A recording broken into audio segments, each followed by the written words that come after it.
Welcome to the Just Being Frank Show, the realest sports talk show on YouTube, giving fans a real-life perspective on sports and entertainment. You knew better, you do better, who do it better?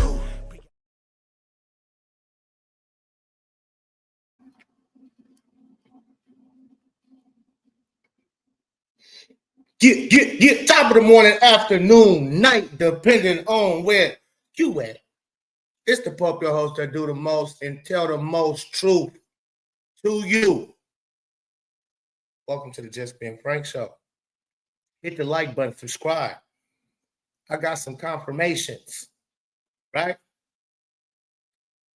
I got somebody who's in that world that y'all might need to listen to. You probably didn't know his name from the title, David Sampson. You like, who the fuck is David Sampson? Do your research. Who David Sampson is. Matter of fact, I think I'm moving too fast. We have a hell of a show for you today. I got somebody else saying the same thing I've been saying to y'all for a while now. Somebody who's in that world. His name is David Sampson. And you might ask, who is David Sampson, Pope? David Sampson.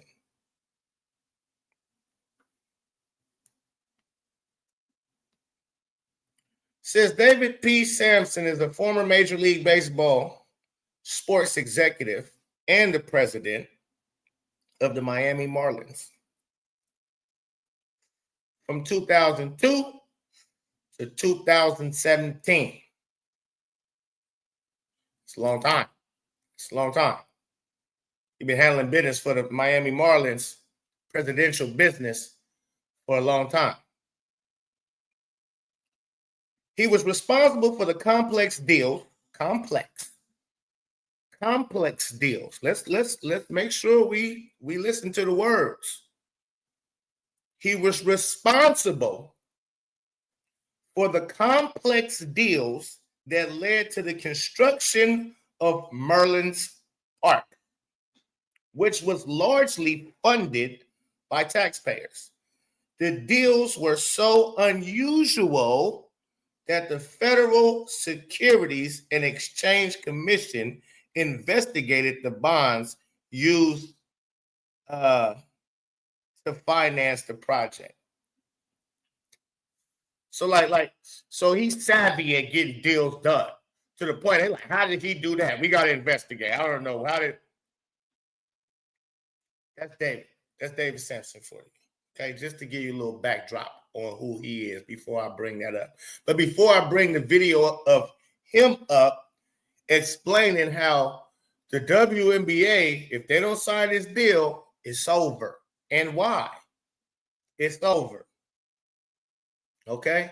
So, again, you're going to want to stick around for all of this. First thing and foremost, first things first, we got to bring up what Caitlin Clark had to say, man, about the CBA, man.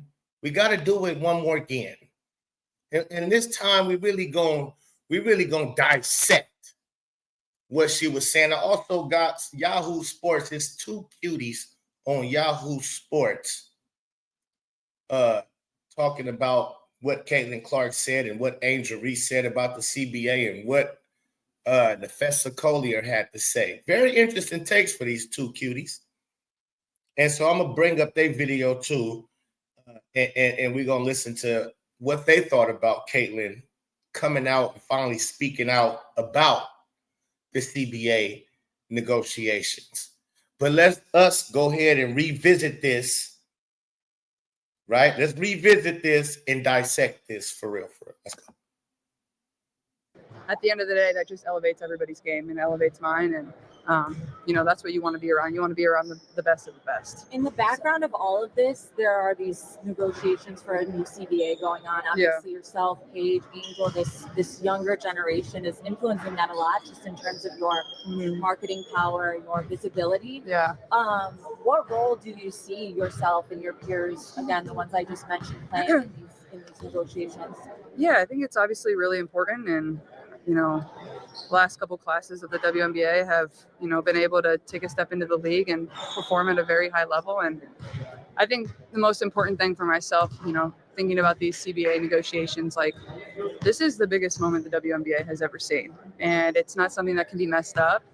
And, you know, we're going to fight for everything that we deserve. But at the same time, like. Hold on. Let's go back a little bit, Kaylin. Appreciate that. Shout out to VVS Go Diamond. Shout out to everybody that's in the building already. I should have done that before I even started playing this. All right. VVS says Sampson was cooking. Yes, he was, VVS.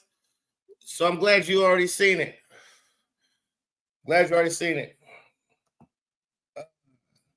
Jay Desmond, shout out to you. Says Poker Frisbee cooking food.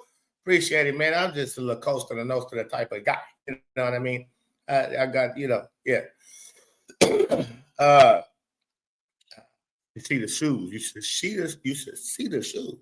Yeah, we wear the black and white. What do you call them? 12s, taxis. I don't know what they're Jordans. I just call them Jordans.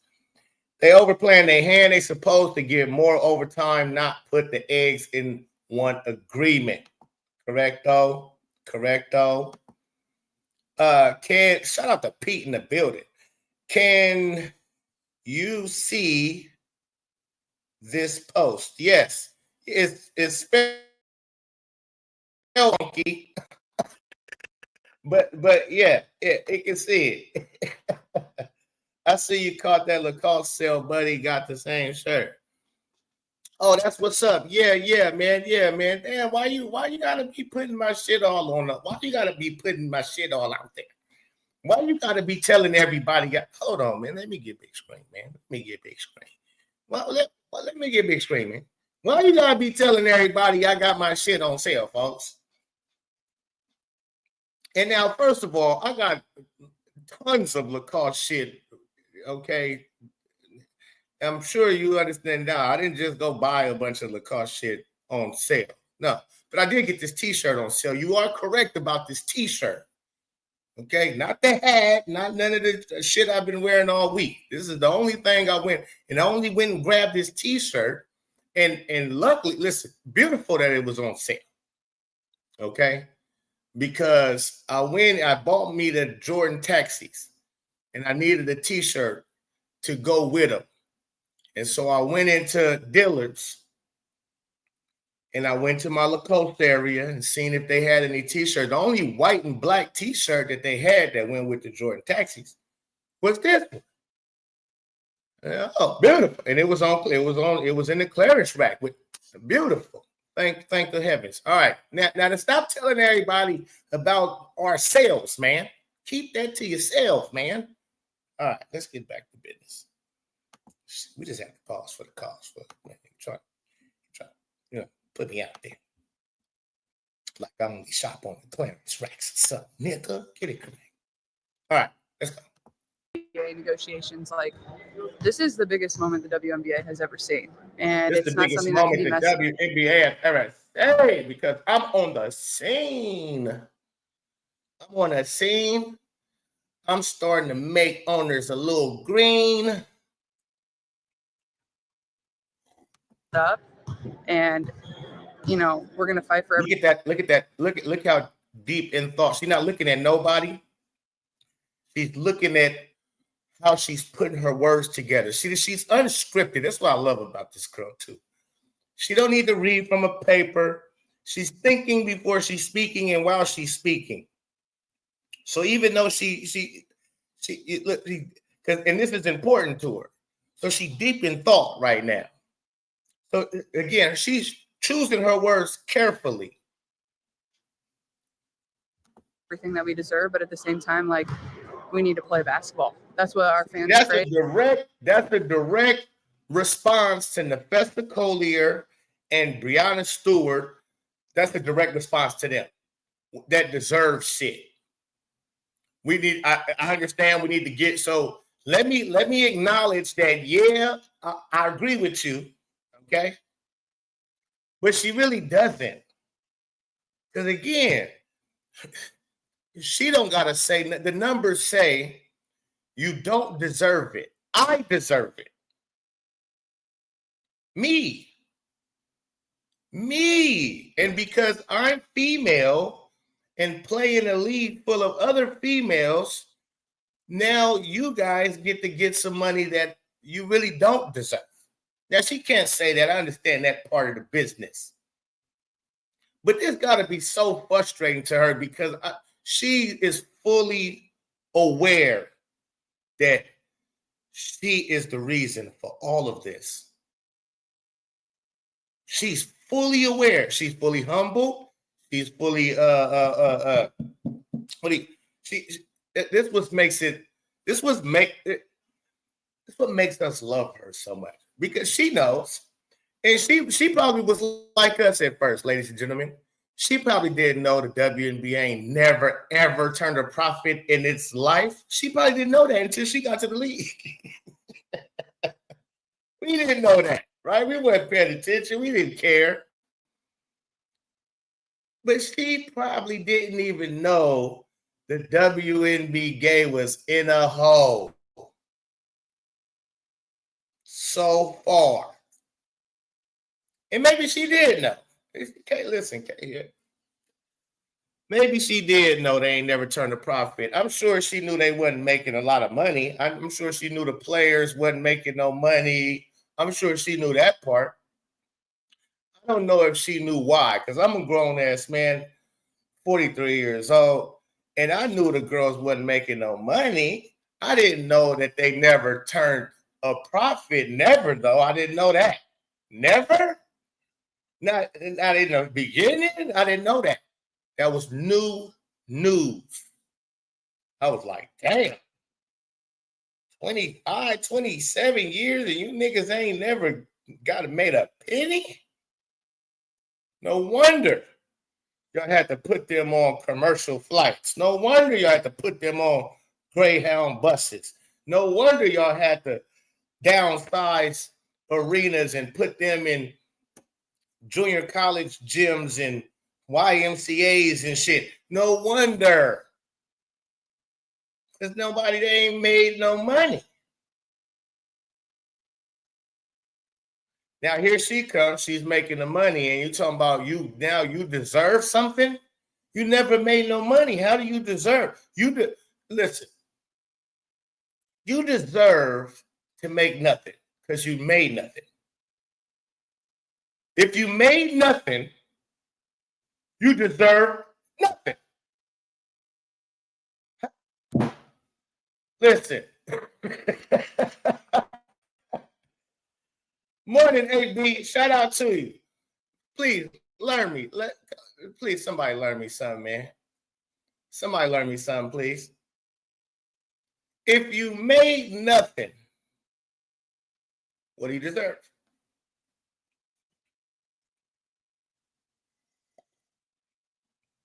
What do you deserve? If I give you a big bag of dough and you don't make nothing, you keep coming back, you go on the block, you trying to serve the rock for, you out there 10, 12 hours, you come back, you made nothing. Should I then come out my pocket and give you some of the money that I made? I gave you the product. I gave you the stage. I gave you what you needed to make money. And the product was so bad. When I gave you the product, it was pure. It was that 100% raw. I don't know why I'm talking in drug terms to y'all, but I am. Keep up. It was 100% pure dope. I gave it to you, and you got the mixing it all up with different shit and diluting the shit. Now it's all bad. You didn't put oil gel in this shit. You done fucked it up, right? You know nobody want none of it. They tested it. Yeah. What is that? No, thank you.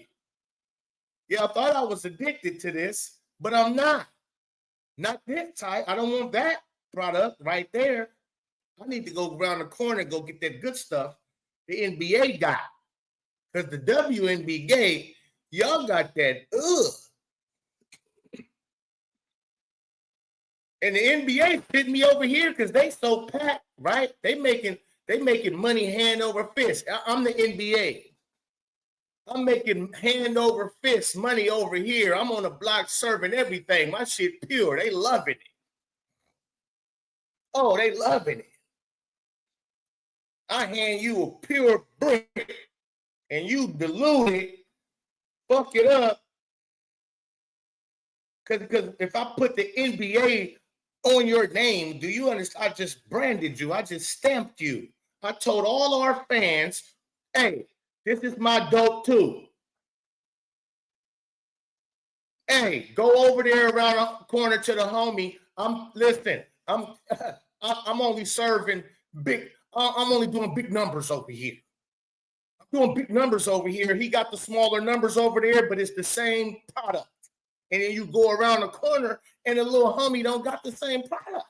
He didn't fuck the product up. And the little homie come back to me later, and he like, big homie, I didn't make nothing, homie. I'm hungry. I've been on the block all day. I deserve something. Nigga, no, you don't. You don't deserve shit. You deserve an ass whipping. That's what you deserve. Give me the big screen. You deserve an ass whipping. I just gave you my shit, stopped you. I told him he got next. I said, hey, he got next. She got my shit. Yeah. They're going to play in the Staples. The Sparks, they're going to play in the Staples. Yeah, I gave you a house. All nigga, what? What do you deserve? You made nothing. I don't care that you was on the block all day for a week straight. You ain't made nothing. You deserve nothing, sir. Ma'am. Fuck you deserve nothing. Huh? I don't know why I went into a drug situation scenario. I used to sell drugs. Maybe that's why. I don't know. But let's bring it back to the stage. Let's go. I'm sorry. That was a long monologue. I know. I can get lost. I know. Let's go. And that's what all of you crave as well, is you want the product on the floor. And at the end of You the want day, the product on the floor.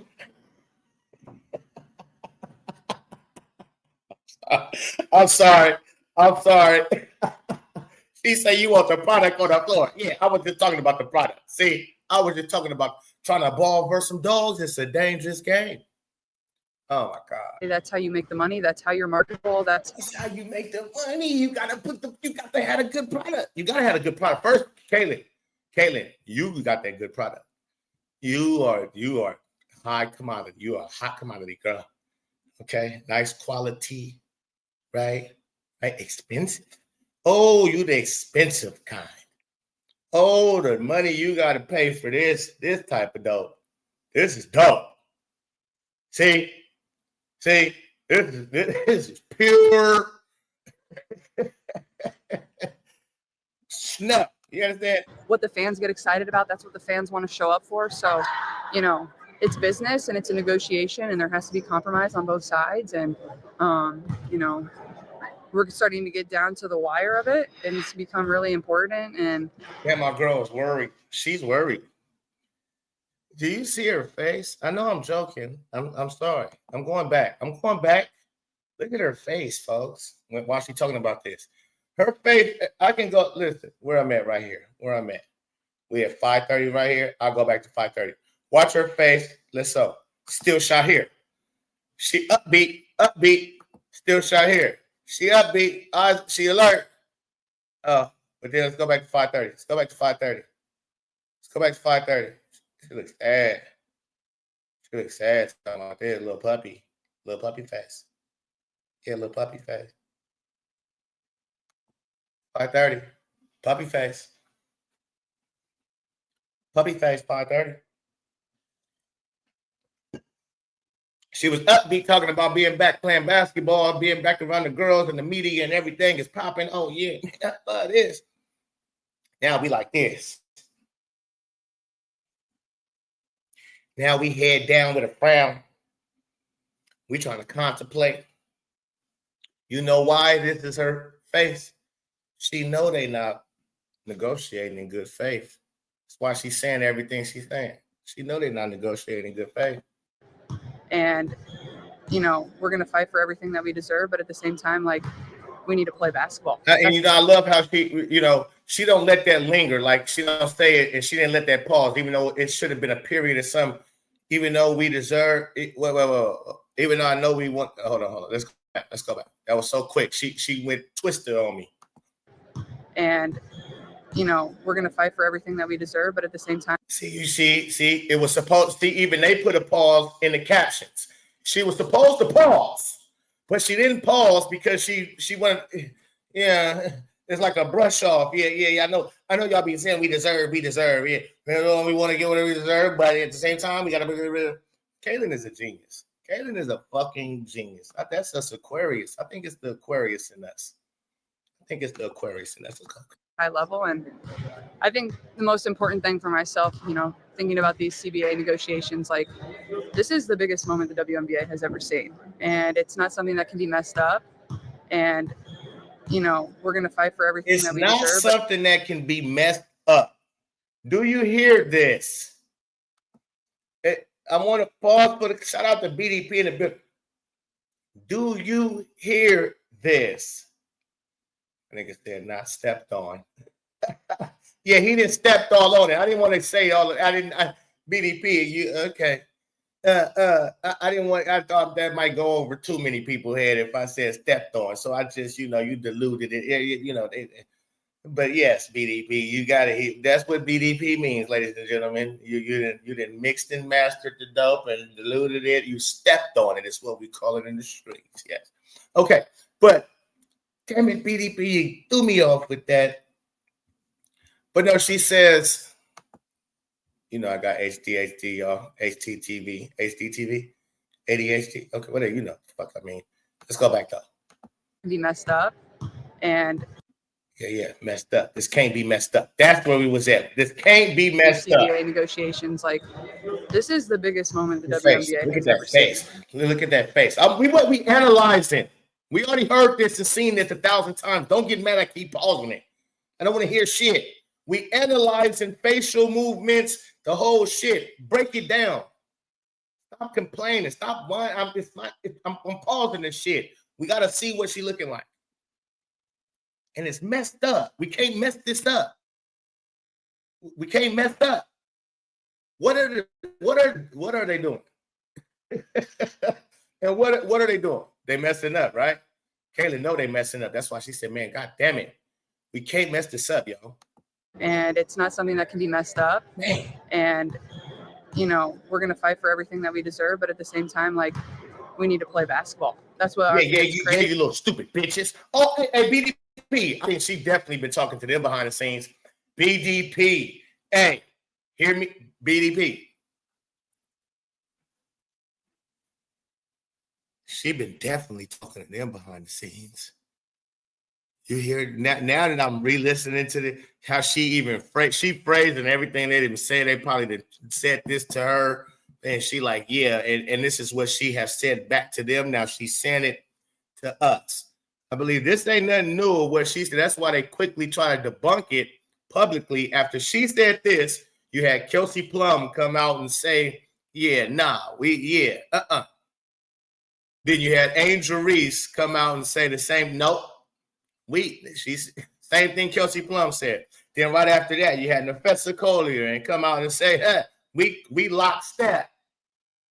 Then right after that, you got Breonna Stewart saying, we united. And then right after that, you got we can strike at any given timing. Right? So that tells me, this kind of tells me, yeah, she definitely was saying this to them.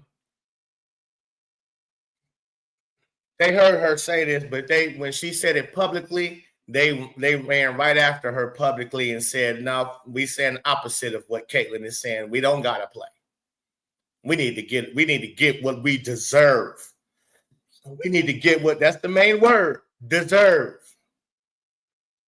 We get what we deserve. Hit the like button, subscribe to the channel. Super chat is open. Donate to the channel. Much appreciated. Helps the channel grow. Because YouTube they be trying to have my shit run slow. I promise you this, yo.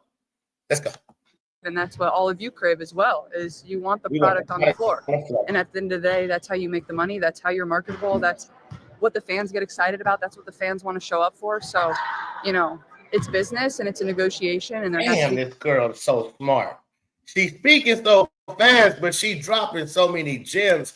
And she's just really telling them, like, yo, we got to get on the floor, my nigga. Like, and this is 2 years of this emergence of fans and engagement and those type of things, like people knowing who y'all are. It's 2 years that people just learned who y'all are for real. Like Sophie, we didn't know who you, Kelsey, Abe, we didn't know you guys. Just 2 years ago. So y'all going in here talking about we deserve this. They like, motherfucker, people still don't even really know you now. How do you know you? They coming into the office negotiation table. If it ain't Breonna Stewart, they asking Bree Turner, like, who? What's your name again? You're Bree Turner. Turner. Hey, Turner. How you doing? They don't even know you hoes. They only know the Kelsey Plums, the Breonna. If you wasn't the first pick from Connecticut, they don't know you, guys. They're like, who? Deja who? What's her name? Dejan Mustard? Dejan Mustard? No, Dejanay. Oh, the Cougar girl. Yeah. Edward Scissorhands. They don't know you hoes. And Caitlin's like, they don't know you, bitch. They don't listen. They know me. They know of you now. Maybe. If you're on my team, they definitely know you. If you're not on my team and they most likely don't know you. We're going to fight for everything that we deserve, but at the time, like, we need to play basketball. That's what our fans crave, and that's what all of you crave as well, is you want the product on the floor. And at the end of the day, that's how you make the money. That's how you're marketable. That's what the fans get excited about. That's what the fans want to show up for. So, it's business and it's a negotiation, and there has to be compromise on both sides. And teach him, Caitlin. Teach him. Caitlin said this. She's saying this shit so fast, like she's been waiting to tell her say something for, like, she just slow down, Caitlin. God damn it. That's how go over their head like a carry-on. We're starting to get down to the wire of it, and it's become really important. And obviously I want to help in any way I can, and I've tried to educate myself the best I can. Obviously I can't try to educate them hoes too. I didn't educate myself, then I tried to educate them. But every single number, it's pretty complicated, but I think there are different things that we can, find ways to say, no, like, we certainly deserve that and we're not going to compromise on that. And then other things that we can probably compromise on. We certainly don't deserve. Go ahead and say that part, Kaylee. There's some things we certainly deserve, and we okay, cool. And there's other things, y'all know y'all don't deserve that. You don't deserve that. We have to be frank in negotiations now. Okay? We deserve.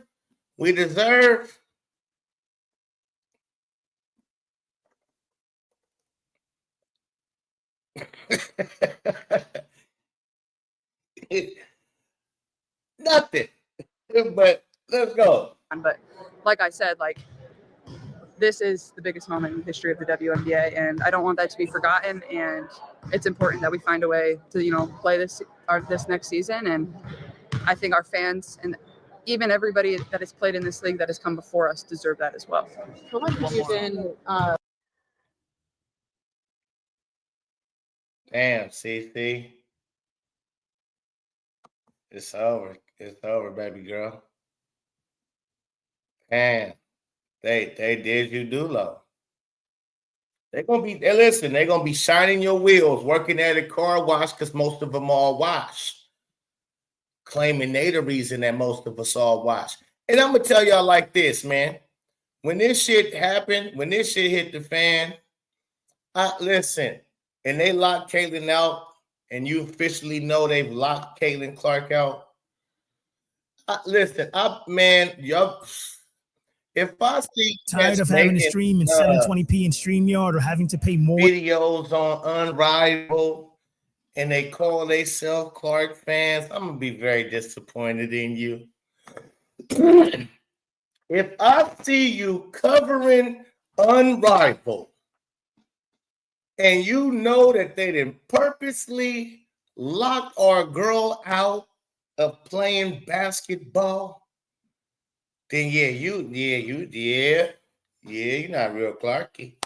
Oh no, you was just in it to win it. Cause ain't no way none of us should be shining no light on Unrivaled, giving them any views. Let them, bro, if they lock Caleb down, do you know how much more they would have won? Before I pull him up, hold on. If you go and watch and participate and promote that league still, after you see what they just did to the very person that brought us here, then you've been swindled. You've been had. They got you. And listen, look.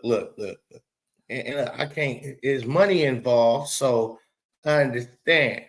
If this is your only income, or this is the only way you can get it, or something like that, and the other, because I do a video on something else, it ain't buzzing right now. It will do nothing, right? But it is what it is. That don't look. You will be feeding into exactly what they wanted you to feed into, exactly what they was hoping for. That even if they get 100,000. We should be disappear. We should have disappeared so bad. Find other content. I promise you. I'll be so disappointed because you don't understand how much of you're still making that relevant. You're still basically able to keep. We need that league to fail, so they can go running back to the NBA. Hopefully, it's not too late to apologize. We need that league to fail, and then we got to battle with Project B and figure out how to make that league fail as well. We got to do that. Because the only way Caitlin Clark is going to be able to play basketball is if it's in the United States and the WNBA. I'm just saying. It's going to be disappointing. I'm going to dive into that a little more deeper. Right now at the time, let's just go ahead and play David Sampson, who talks like me. First guy I've heard say what I've been saying. It's the first guy, so shout out to him. Somebody has caught up. Or maybe he's been felt like this and he just never said nothing, but he's kind of caught up. So what I've been telling y'all since for the longest. But let's check it out. Let's listen. That you've been talking about the WNBA collective bargaining agreement. So Trista, the floor is yours. Yeah, so I just saw The Athletic reported, David, that the WNBA PA is countering, and they asked for 33% of a revenue split. Now I think it's down to about 30%. I asked Nafisa Collier at this Unrivaled event in the middle of the WNBA All-Star weekend what percentage they wanted, and we now finally found out what that was. It seems like this is getting contentious, but I guess to you, what's the percentage that you think gets this deal done? Oh, I don't think Adam Silver has any interest in pegging it to a percentage at all. And Adam Silver addressed the media during the League Cup final. Say what? Say that one more time for me. Say that one more time for me, Dave. Dave, say that one more time for me, sir. And for people who just came in and you might not be familiar with who this guy is, he is the ex-president and manager for the Miami Marlins, MLB. Right? 17 years doing that, right? He gets deals done. He deals with the most complex deals, and he gets them done. That's who he is. All right. At all. And Adam Silver addressed the media. Percentage that you think gets this deal done?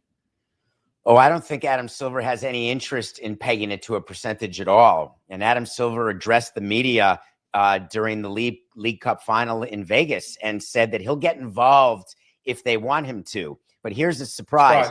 He's been involved from the beginning.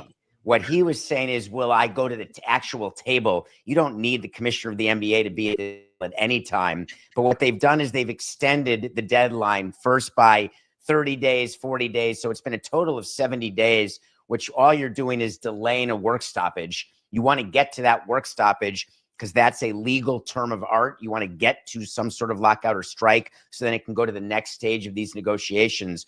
But the biggest misunderstanding here is that the players in the WNBA want to have a pegged revenue number the way they have it in the NBA. And Adam Silver is saying no because the NBA owners are saying no, because that's not taking into account all of the money that the WNBA owners need to profit and take off the table to pay down debt that has been accruing over the decades of losses. So over the decades of losses, they want their money back. That is why they're not having a meeting of the minds on any percentage, which is why the NBA is offering minimum salaries increasing like up to $1 million, because then you can absolutely chart and express what your expenses will be and then what your profits will be. Sounds like a man that knows what he's saying.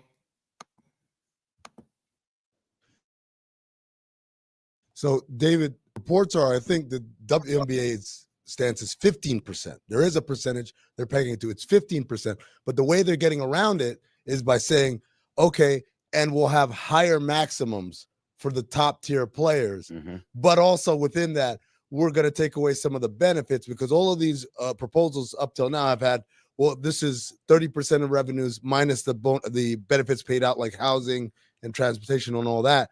So what they're trying to say is, hey, we'll get rid of housing, but we'll have the max salary be higher. And I was just interested, in your experience, how many times do leagues do that, where it's like, I'm going to try and cater to the elites because that's the big headline, and this is going to screw over the constituency? No, it's funny. The union tends to do that more than we do, but we just keep a piece of paper. The union tends to do that more than we do, homie. That's what hey, little homie, you don't know what you talking about, do you, sir? Let me learn you. And we put a value to everything. So we know the exact price per team to establish housing for the players. Mm-hmm. We know the exact price per percentage of ERISA benefits that we would give, which are retirement benefits. We know what it means for every team's payroll if the minimum is $250,000 instead of $150,000. Mm-hmm. So we're just trading off a column during CBA negotiations, where if we give this, we want that back. And what the owners always say is that they want to come out ahead on their columns. They want to get more than they give. So that's why there's no specific landing point to any issue during a negotiation, because all the issues are intertwined and you tend to settle everything at the end. And that's when an agreement comes. But until that point, you've actually agreed to nothing. Well, the truth is you agree to a bunch of stupid stuff that you get out of the way when negotiations first start. And then you get an issues list of like 50 items that are all negotiated sort of together because they move in lockstep. So you're really trying to get a landing spot for tons of issues, not just housing or minimums or tagging a percentage of revenue. If the players are not going to move on a revenue split versus derive revenue share off of a fixed number, what is your opinion on what happens? Maybe the end of the WNBA. What is my dude doing? Oh, shit. What did you say, homie? Hold on. Damn. I paused that at perfect time. Did he say maybe the end of the WNBA? Did he say what I say? Let me hear it again. Let's hear it again. Why is this nigga wearing shades? Get a landing spot for tons of issues, not just housing or minimums or tagging a percentage of revenue. If the players are not going to move on a revenue split versus derive revenue share off of a fixed number, what is your opinion on what happens? Maybe the end of the WNBA. The players will move. There's not going to be a fixed number. It doesn't make sense to me for the WNBA to demand that, for the players to demand that right now. I understand. The biggest thing they did wrong, they said this is their moment. And so they've put a lot of pressure on themselves to make huge changes in the collective bargaining agreement because this is their moment. What you try to do is make incremental benefits through the course of multiple agreements. And so I don't think they should have gone for everything they're going for right now because they put themselves in a corner where they feel like they have to get it or it's like a major loss. What did you say on the front end of this? He said the end of the WNBA. What are you saying is going to happen if... let's be clear, Dan. Oh, let's be clear, Dan. I've been listening to the Pope. I've been following a guy named the Pope, or I'm just a genius like him. I heard this guy, I was scrolling through YouTube the other day. I heard this guy say the WNBA is coming to the end, and his explanation was pretty fucking spot on. I was wondering, did somebody hire him? He's the only podcaster, YouTuber that I heard say the WNBA is about to end. He's the only YouTuber who covering the WNBA say, I think the WNBA, it will be no longer. I'm sorry. Listen, I just wanted to be clear, Dan. You heard. Hey, hold on. Hey, hold on. What the fuck did you just say, homie? Dan said, hold on, what the fuck? What did you just say? Did you say that WNBA was coming to an end? He said, hey, motherfucker, let me be clear. Because I'm explaining to you more than what the Pope B. Frank did. He's from the hood, and he got a mixture of the way he delivers shit. Some people, it go, and he ain't nobody. He's just a YouTuber sitting in his motherfucking living room and dining room cooking up shit for people, man. And if you know, then you know. But just in case you don't, let me learn you what he been trying to tell you, motherfuckers, forever. People are not talking about this enough. We talked about it on the sporting class. I've been talking about it, Mr. David. Mr. David, go back, David. Let's go back. Let's go back to how Dan said, hold on, what the fuck did you just say? Shocked. He was shocked, right? We just read the writings on the wall. For right now, because they put themselves in a corner where they feel like they have to get it or it's like a major loss. What did you say on the front end of this? He said the end of the WNBA. What are you saying is going to happen if... let's be clear, Dan. People are not talking about this enough. We talked about it on the sporting class. And obviously, you know, John Skipper's involvement in Unrivaled. I've been talking about it on the Just Being Frank show when they announced Unrivaled 2 years ago. I said the WNBA will end once they said their new league was coming. I mean, you know, hello. But you also have talked about what Project B is. You understand there are players who are getting paid multi-millions of dollars to go play in another league in another country. This is the moment. If you had any ability to invest, to start a league to compete with the WNBA, this is the time. Every player is My God. He is cooking. Why is he saying everything I've said? Listen. I'm going to replay what he said, and I'm going to tell you how I said it. Oh, Jesus.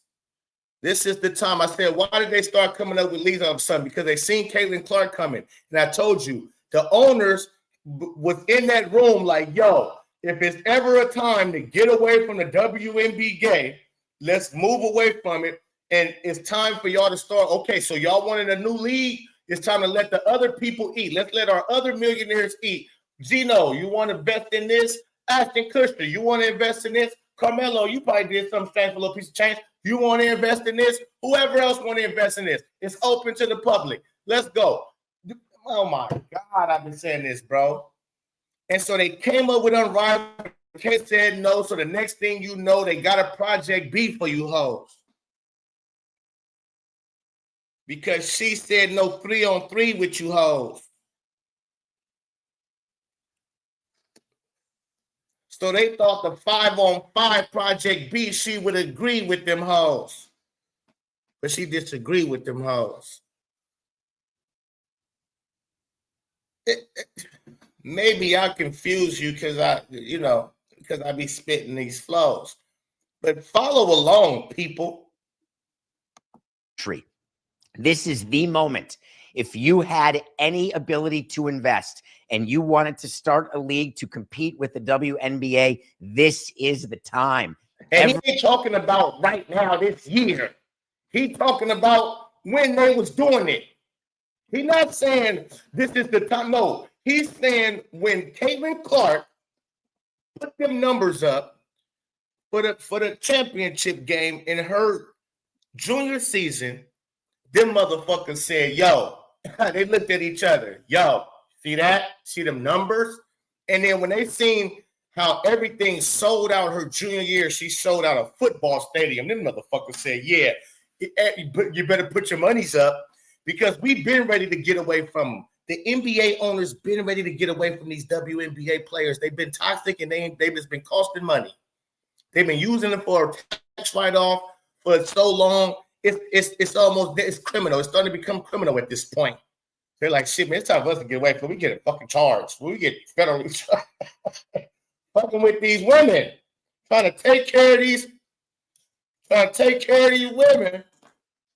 You doing shit you ain't supposed to be doing, right? Motherfucker, the whole shit crashed. They found out y'all been scamming some shit behind the W, getting some money, extra shit somewhere. But I'm just being funny at that part. But real talk, that's what I said. I don't have to be in the room to know this is what took place because it's obvious it took place. They just didn't think of it by itself. Nefessa Collier broke ass at the time. Breonna Stewart broke. They still broke asses. We're gonna invest.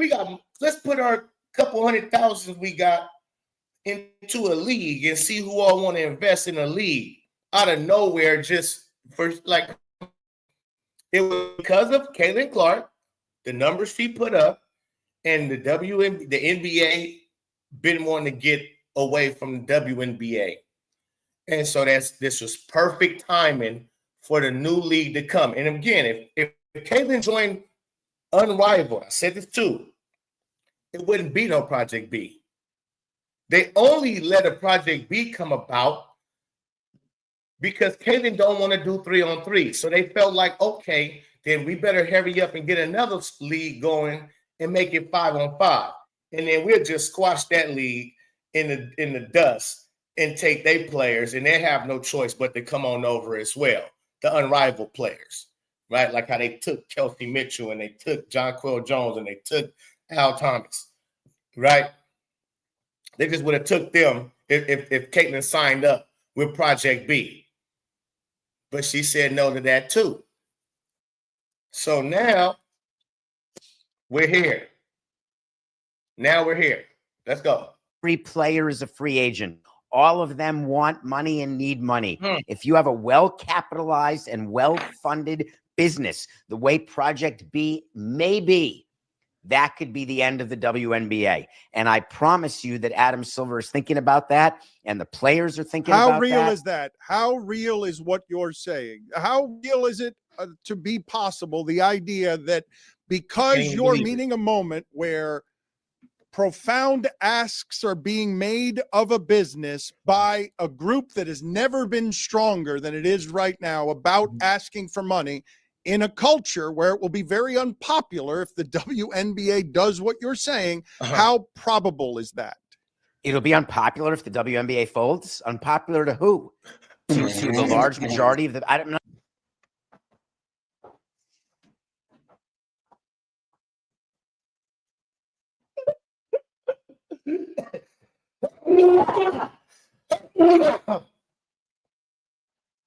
Damn. Unpopular to us, David. The Clarkies, bro. The two millions of God damn. I mean, the billion, she might got a bill. I don't know. It's millions upon millions of Caitlin Clark fans, David. He like, nigga, popular to who? I'll tell you, that's so funny. That shit it really stung me.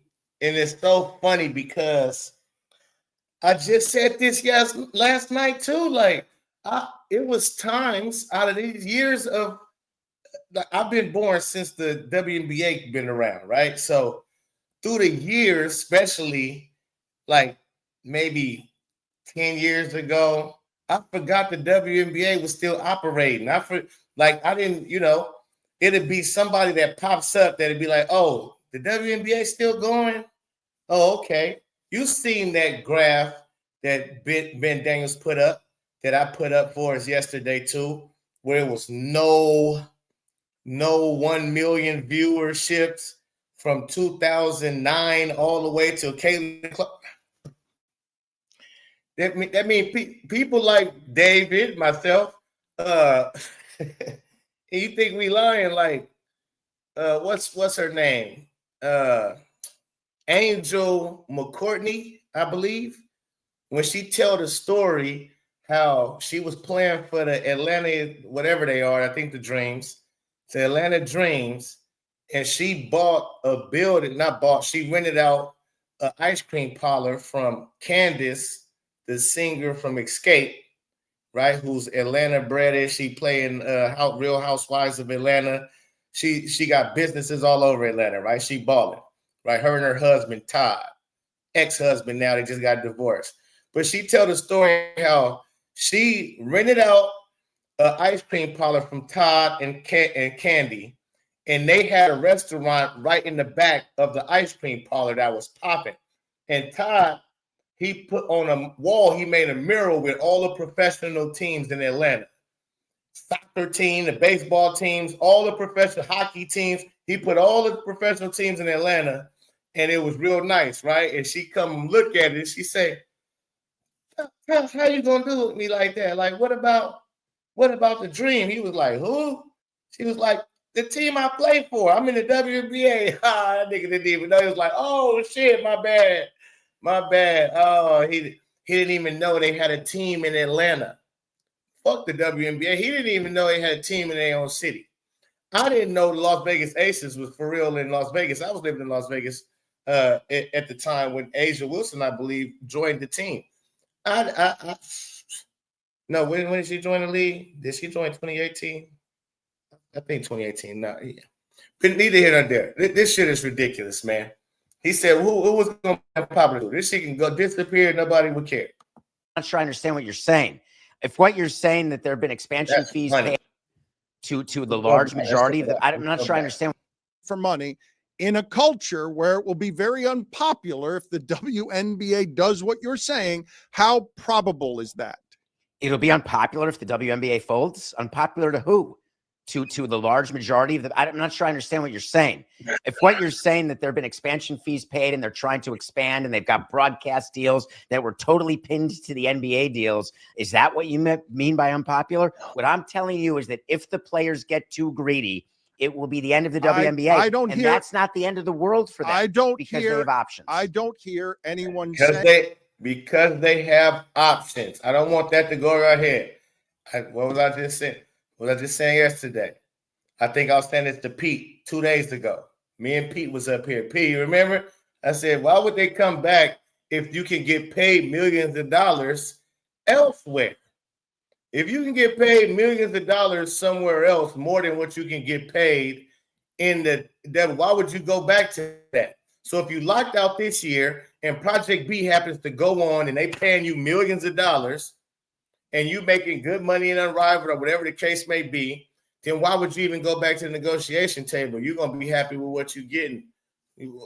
Again, so I'm trying to tell you.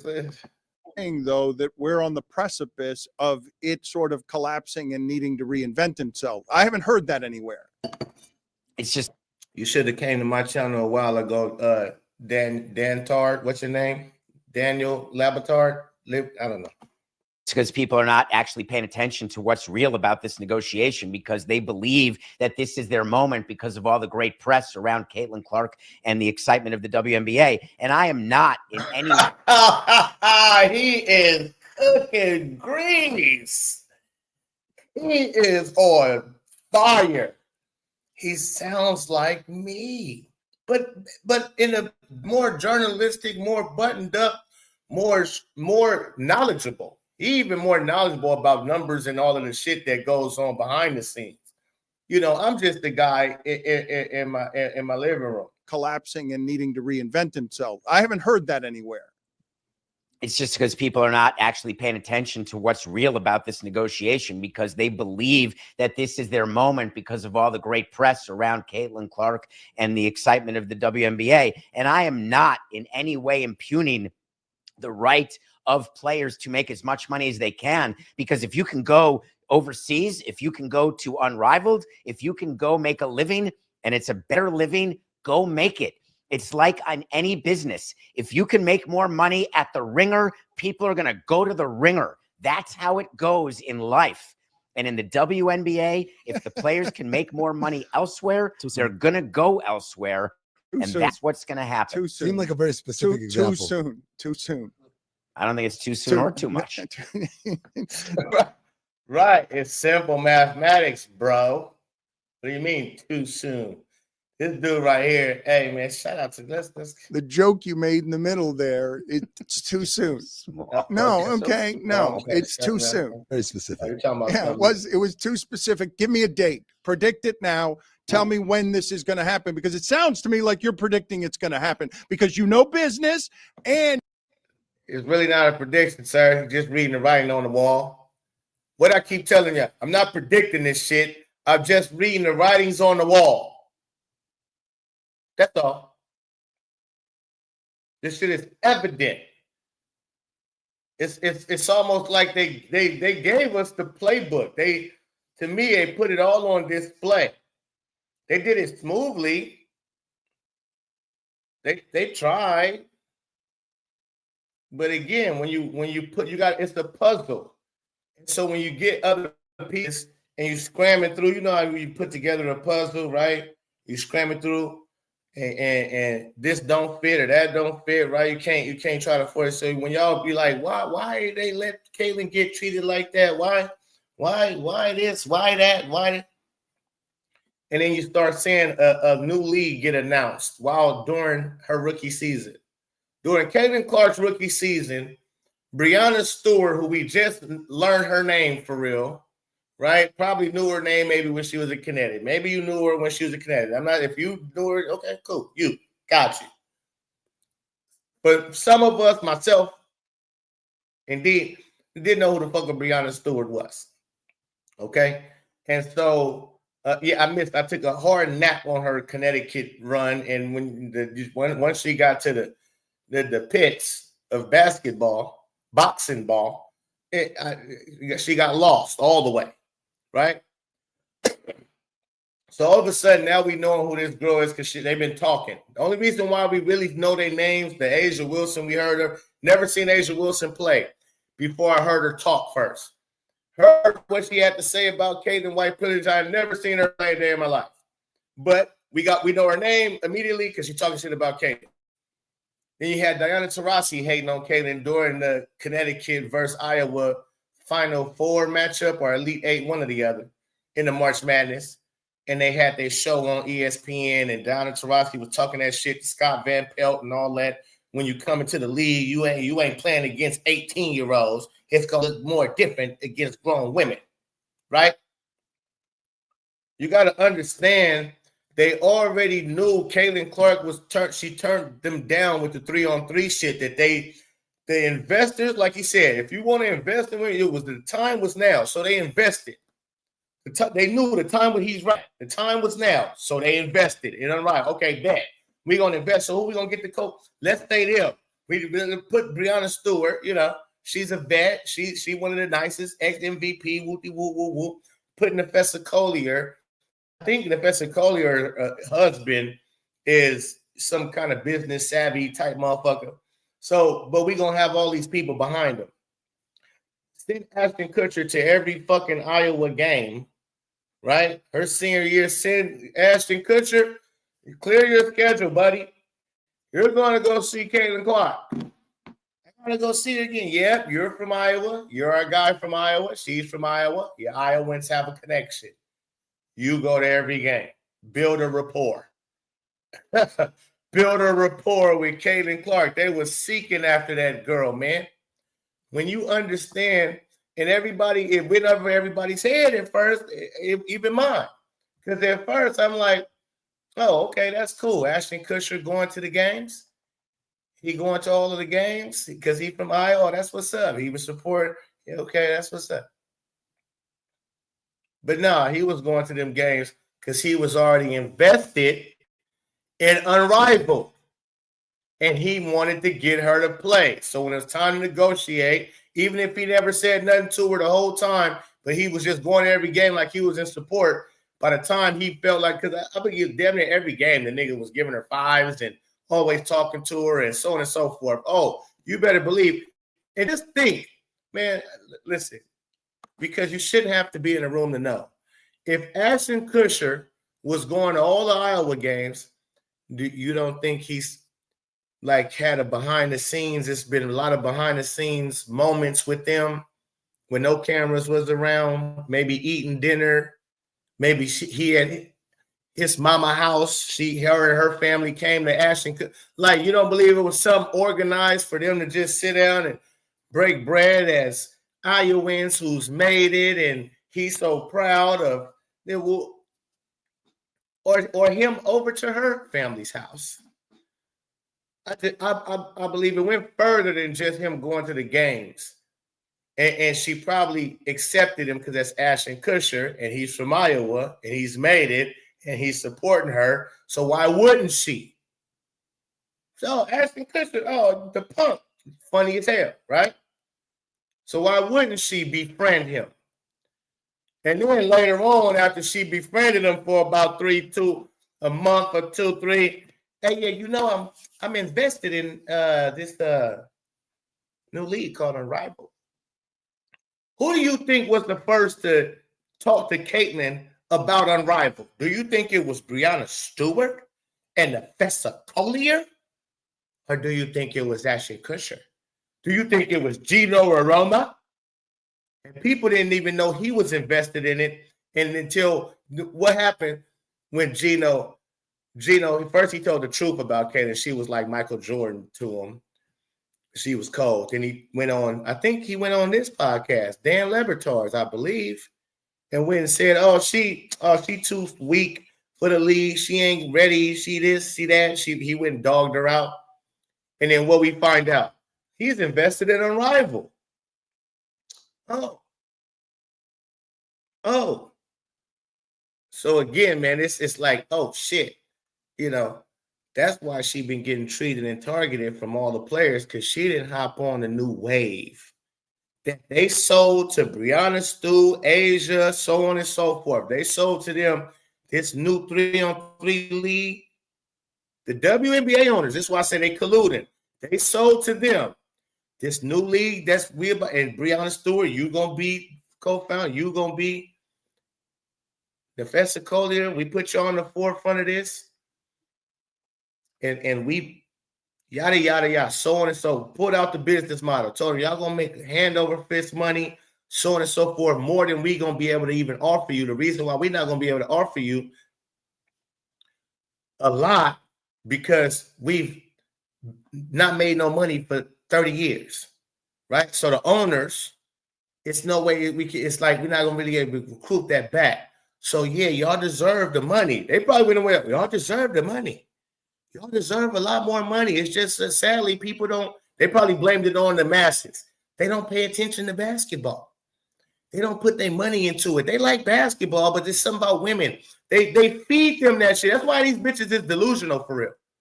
I think the WNBA owners feed them that, yeah, you guys are good and everything. Yeah, they don't tell them they terror. Yeah, you guys, yeah. You know, it's just the masses. They don't appreciate women playing manly sports, I guess, you know. That's what it has to be. And then Caitlin comes along. She's doing better numbers than the NBA players. She's doing better numbers than the NBA teams. Caitlin come along. She's doing better. They like, wait, I thought y'all said they didn't. I thought y'all said they like no, we was wrong. They fuck with her. It's got to be because she white. They fuck with her. And they ignore all the other white girls that came. But that's neither. Listen, bro, boy. This is steep to me because I seen this shit from a mile away. I promise I did. I said, wow. So they all came together, came to the table. We need to invest in our rivals. So all our billionaire buddies in the go along, get along club that want to invest in this. We got that girl Caitlin Clark coming out. You'll start making money immediately. And we condense it to 3-on-3. I gave y'all this whole play-by-play because I'm thinking, wow, who came up with that? You got to understand, those billionaires came up with that, not Breonna Stewart and the Festa fucking Collier. They didn't come up with the ideas of none of this. They just signed on. They got sold that this is going to be better. Y'all going to make money immediately, fresh out the gate. Y'all two going to be the big dogs of it. They got sold that immediately. It was like, oh, yeah, for sure. That sound, yeah, so tell all your players, don't sign no when they come free agency. Let them know, breathe feet. Don't send a memo out. Make sure y'all free agents because the new CBA, so nobody can be tied in no deals, none of that stuff, and we can go wherever we want and sign freely. It's no coincidence everybody made sure that there was free agents because this has been talked about and planned about with the WNBA. That's why I said it's collusion. They all in there together. They fake pumping. The smoky mirror, we got expansion teams bullshit. I caught all this shit. I swear to God, I caught all of this shit. That's crazy work. I'm like, that shit smoky mirrors. They doing all of that because, again, like Dan said, that sounds unpopular. It would have been unpopular had they had no That's what he said. Right? That's what David said. It would be like popular to who? He was being funny. Oh, that's so funny. That was guts. Popular to who, motherfucker? Caitlin Clark fan. He knows it's Caitlin Clark fans, right? But he said popular to who, motherfucker? What are you talking about? Because and he was like, in this day and age, basically, let me explain to you. Dan said in this day and age, with the media, social media, the woke crowd, ain't no way you're gonna get away with locking these girls out with the woke crowd. That's what I've been telling y'all. The reason why the WNBA knew this was the time, the NBA owners knew this was the time to get away from the WNBA, and that's why they treated Caitlin Clark like that, because they like, we don't want you. Nope, we're not doing this. We're coming off of this. That's why we're going to allow all things against you, because we don't give a shit. That's why because if we gave any shit about this league, it's no way, Jose, they would have treated that girl like that. No way, Jose. They would have allowed these hyenas to treat Caitlin Clark like that without reprimanding everybody. Soon as Kennedy Carter would have did what she did to Caitlin Clark with that bomb to the back, they would have made an example out of her. She got priors already. She got priors. And they would have made an example out of her ass.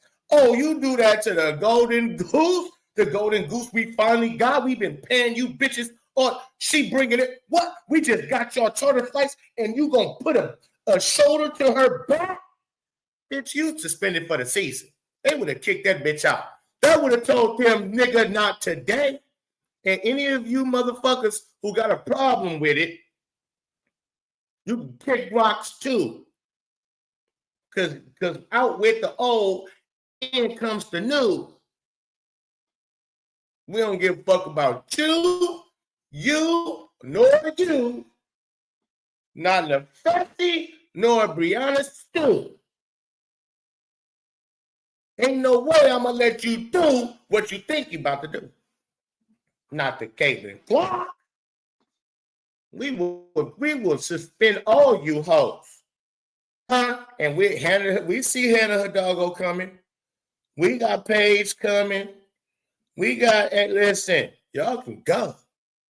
They would have made sure to keep this league afloat. They would have made sure to keep this league afloat. They see this is their only GOAT. Ain't never been a GOAT discussion about these hoes. Never. That's why when the GOAT discussion started happening, because we was immediately saying, damn, she the best we ever seen. Immediately while she was in Iowa. We're like, whoa, once you started watching her play game in, game, you're like, she's the best. She's the best I've ever seen. And then she goes on and break Pistol Pete's record for the most points scored. She goes on to break, oh my Lord. We're like, yeah, she's the best. And they're like, what, how can she be the best? How can she be the GOAT? How can she be the GOAT? She ain't winning no championships in college. We like, bitch, we never discussed none of y'all to be no GOAT, because she the GOAT because we said she the GOAT. She's the only woman we ever even discussed really being a GOAT. What did you talk? How you gonna enter the discussion of a GOAT? We don't even know who you are. I won 4 championships. It's hard to, I won 4 championships in Connecticut. What? Who? What? What the fuck does that mean? We don't call Jordan a GOAT because this nigga won. We don't even bring up the North Carolina championship, the game winner that nigga hit his freshman year. We don't even bring that into the equation. We was calling Mike the GOAT before Mike even won a ring. We was calling Mike the GOAT well before he even won a ring. Meanwhile, Kareem had plenty rings. Bill Russell had even more. All the shit when he just started winning rings, that just added on. That just was like, yeah. We knew once he got a smooth team, he was going Thanos. Belt the ass all the time. Same with Caitlin Clark. So again, I said the only reason I said it's the reason it's crazy. At first, it's just like, oh, she's not going along to get along. But as soon as they popped out with the league, Breonna Stewart said, we got a new league coming up, following right after this season. What you mean you got a league coming up right after this season is over? What? Huh? What? 3-on-3? Full court? Wait, didn't Ice Cube? That's what my head got to saying. Ice Cube, that's why. Oh, you knew about this league, Ice Cube, because you behind the scenes. When they started trying to formulate this thing. You seen what you seen. Because meanwhile, you was on the prowl talking about how the NBA ain't fucking with you. They turning you down, right? You trying to get sponsors from this crowd and that crowd, and they yelling out loud, nah, we don't fuck with him. Don't you fuck with him neither. If you fuck with us, you don't fuck with him. You don't sponsor shit Ice Cube do, okay? We didn't approve that his league can do what he think he can do. What he out here making it up. We didn't approve that shit. So let him get it on his own. Get it how you live, Cube. And Cube gets it how he lives. But he told people plenty of times the NBA turned him down all the time with sponsors and shit like that for the big three. Anybody in bed with the NBA, they can't be in bed with the big three. The NBA, they closed the gates on them. So when somebody was sitting there talking about, you don't think a billionaire can take Caitlin Clark and just start up a league if they want it? No. Not if the gatekeepers say no. If the gatekeepers say, y'all better not invest in that shit. Because, yeah, you ain't doing it on your own. You ain't starting up no whole league. I don't give a fuck you a billionaire. Look how many billionaires own the teams. NFL, MLB, so on and so forth. They don't own leagues. They own teams, not leagues. They all come, a bunch of billionaires come together like butt cheeks and own leagues together. And they put a motherfucker in charge of it to run it that they are paid to run all the everyday shit. You understand? The NBA doesn't have an owner, one sole owner. All them niggas is owners. 30-something motherfuckers. That's what you need. So if they already invested in such other things, again, neither here nor there. Let's bring my boy back up on stage. He breaks shit down a little better than I do, I gotta say. You know, the problems involved with, we think we're worth more, and this is the moment to capitalize on more, and we've never been stronger as a movement. Not just WNBA League, but a women's movement. We will get our worth. You know where that can collapse with optics and everywhere else when the pressure of this rises. Give me a date. I'm telling you right now that there is not going to be an agreement before the new year, before this extra extension, which ends January 7th, I believe. I think there are more moves to be made by both sides, but an agreement is not a guarantee. And if the Players Association believes that Adam Silver is going to cave, they are wrong. I can't give you a date because it's not even journalistically proper to give a date, because this negotiation could go on for 3 months, 6 months. It could go on for 2 years negotiating with the players union. We've seen that in sports. You just don't know. But women's movement, we will get our worth involved with. Predict it now. Tell me when this is going to happen, because it sounds to me like you're predicting it's going to happen, because you know business and you know the problems involved with. We think we're worth more, and this is the moment to capitalize on more, and we've never been stronger as a movement. Not just WNBA League, but a women's movement. We will get. See? And this is what I meant by this is what he's saying is, okay, let me. Our worth, you know where that can collapse with optics and everywhere else when the pressure of this.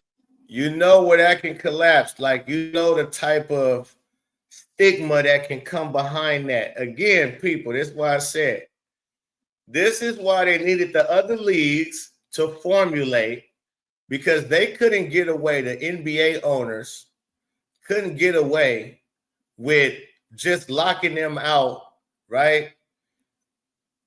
Closing them out without another league around. That, what Dan just said, would have been true. The backlash, the everything that would have went with that, the Black Lives Matter movement would have came out. I'm telling you, it would have been a big deal. I've been trying to tell y'all this, yo. It would have been a big deal if they would have not had other opportunities. And David said that they got other opportunities, bro. If they getting paid, if they choose, and again, they chose themselves. See, this is, people can't trip on the WNBA, who is the NBA. They can't really protest nothing. They can't go against, because they tried to give them everything they could give them. That's what it looks like on the front side. They expanded teams. It looked like they had every plans to move forward to the public eye with keeping this league up. It looks that way. If you're not really paying attention to, okay, well, why are you letting them negotiate deals if you want this league to grow? Why are you letting people who created a rival league and other players who sign in with rival leagues, why are you allowing them to do that? Why are you allowing coaches out of contracts to go coach Caitlin Clark so they can hold restraints on her, and whatever narrative they wanted to push, they got through to that. They did that. Second year for Caitlin Clark was a disaster for us. And that was written. I believe that was intentional. I do. Y'all put shit past the powers that be that run these type of environments, this entertainment industry. Y'all got shit fucked up. Y'all got shit confused. And so CC, she came at the wrong time. I'm like, man, this is nuts. They wanted her to sign with that Unrivaled, man. They all was in on it. the WNBA, which is the NBA, it was their time to say, we ain't going to have to deal with the backlash if they have other opportunity. And the first one, unrivaled. Because, boy, again, I gotta keep saying it. If Kaylin played with Unrivaled last year, the motherfucker, it would have been they planned all them billionaires' plans. Because it's not Nefessa Colier's plan, it's not Breonna Stewart's plan. It's not their plan. All them NBA owners that came to the round table and said, this is the time. We let other people shine, invest in this women's shit. If you want to have your peoples invest, let them know that. Gino, Ash, let them know. And we haven't had this negotiation, so on and so forth. Everything I just told y'all, bro, with the Breonna Stewart, called him in the office, Nefessa Collier, y'all send the memo out. Y'all don't let this girl play. Hey, don't let this girl cook y'all on our last year, on our last few years. Don't let her cook you. Every coach, how you play Caitlin Clark, you double team her, you face guard her full court, you play her tough. That's all they gotta say. Okay. Because again, I said this, I'm like, it's no way every coach got the same game plan. It's no way every coach, even since preseason, her rookie year, every coach is saying we're going to guard her soon as she turn around and get the ball out of bounds. And then we're going to double her and blitz her soon as she comes on the soon as she come off of a screen, we're going to blitz the shit out of her. And most of the time she gets fouled. And in the refs, you don't call. You don't say shit. You understand? And that's how it went, ladies and gents. That's how it went. No bullshit. That's exactly how it went. So much so to the point where Kaylin had to come out, which I put on my song CC22. Shout out to that. That shit is lovely. That where she said she read somewhere where she's been blitzed on ball screens 90% of more than the rest of the other league teams. Or 65% or something like that. It was some crazy high number. She knew that herself. She was blitzed on ball screens more than all the other teams combined. She had the most flagrant fouls called against her. People, come on, man. That's called. They had I was saying that back then. The script was out. Christy Size trying to slow her down. Dump the ball into AB. Don't shoot deep threes, shoot deep twos. Trying to create not a false confidence, but yeah. She's trying to fuck with her confidence. When she take those deep threes, she's trying to fuck with her psyche. When a coach tell you, I don't want you to shoot that alone. I'd rather you shoot that than shoot that. What? The only time I'm telling my player, especially a shooter, not to shoot, is if they just taking bad shots, hand somebody all in their face, like just no dribble, no nothing, just catching the ball and shooting it regardless of what, like reckless shot attempts. If you just shooting, just jacking up shit, then no. I'm gonna tell you, don't just, but man, my motto is if you feel it, you deal it. If you feel it, you deal it. You a shooter on my team, I don't give a fuck if you from Mount Yon. If I done seen you make those in practice, you feel it, you deal it, sir. The game, you can't be a robot out there. So I don't want you second guessing shit. It's a fast-paced game. You can't second guess. You got to go with a lot of feel. You got to have a feel for the game. And if you feel it, motherfucker, you deal it. nigga. We gonna live with the consequences because defense win championships, nigga. So if you feel it, nigga, let that bitch go. Especially if I know you him. Let it go, and everybody else be ready to grab a rebound. It's coming off long. If he shoot a deep one, I let my team understand that. It's coming off long. Coming off. So don't go just diving in the inside. Box out whoever you got on the outside. Hold your box out.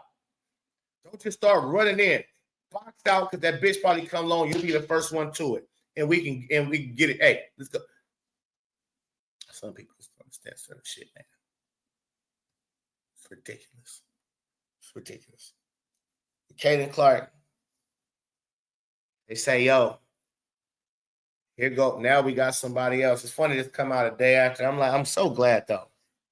I appreciate you, David, because people, you know, when I'm saying what I've been saying, they really can't believe like that. Nah, I don't know, but maybe you know with your credentials and the way you put it down in a different form than I did format, and so maybe they understood it a little bit better. And I just want people to understand that this could be the beginning of the end of Caitlin Clark's career.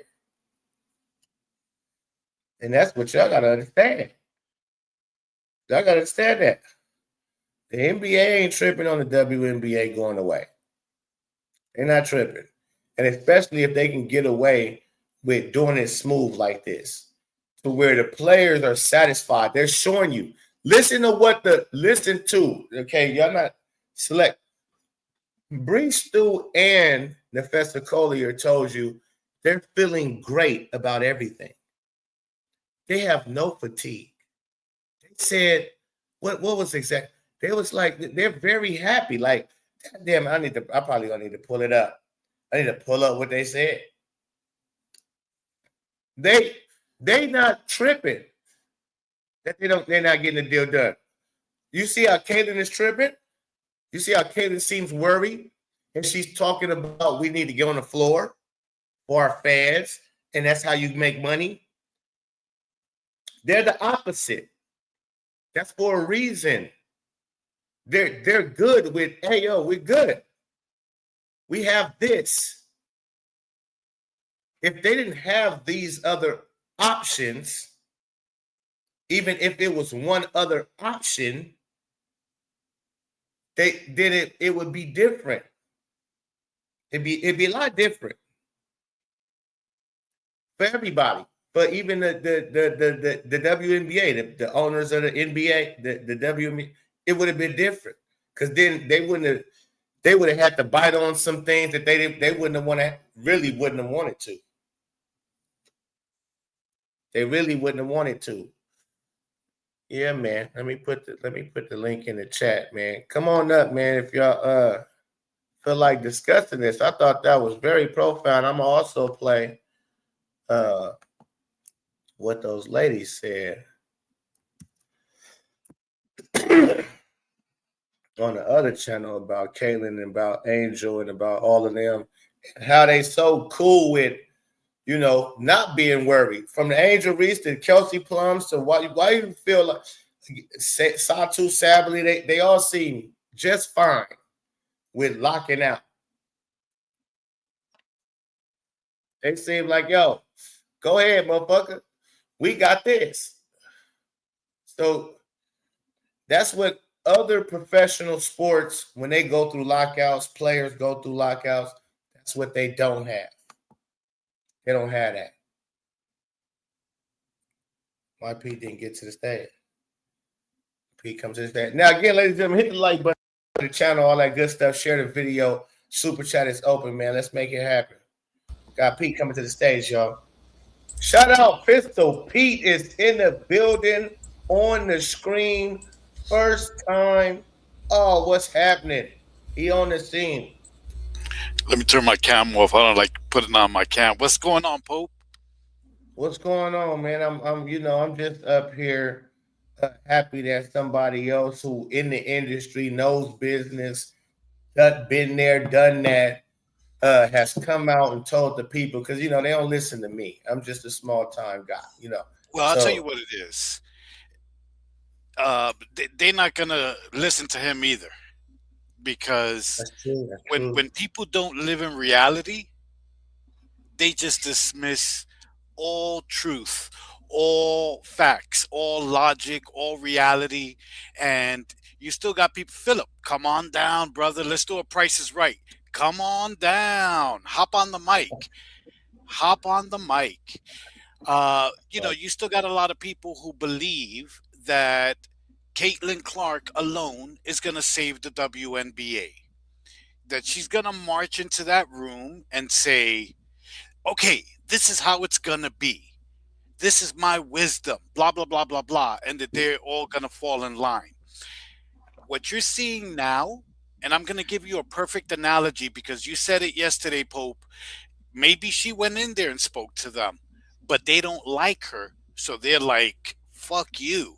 We don't like you, so we ain't going to listen to you. I'm going to give you a perfect analogy. A lot of the CC fans don't like me. So they're already predisposed to dismissing everything that I say. You could say the sky is blue and they'll say Pope is cooking. Oh yeah. I could get on 2 minutes later and say the sky is blue and they'll be like, get this fucking troll up out of here. Cut his mic. He's wrong.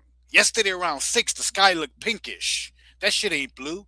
It's because just like, and what have I told, and you've seen me do it. I've told the people who don't like me, you don't hurt me. You hurt yourself when you predispose yourself to dismissing everything I say, because you might not agree with everything, but there might be some truth in there that you'll miss, or you'll miss the opportunity to learn something because you're spiting yourself.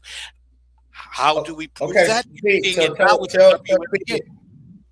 Pete, so tell the people. I mean, like, what is the issue here? Because I'm not understanding what you're talking about. I haven't really read the chat like that. So if you're talking about, it's not a biggie. What I'm saying is, I'm making just listening. Hold on, Pete. Some people who just listening don't know what the hell you're talking about right now.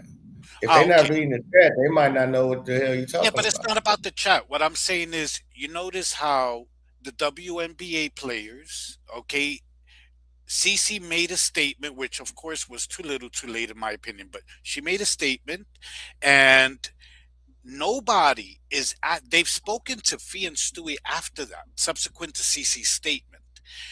They never once asked them, what did you think about Cece's statement? That I can recall. I could be wrong, but I don't think they asked them the hard question like, I understand your stance, Nafisa, but we heard from Caitlin Clark and her stance is blah, blah, blah. They won't do that. They won't ask the hard questions because Caitlin's statements have been dismissed. It's not the narrative.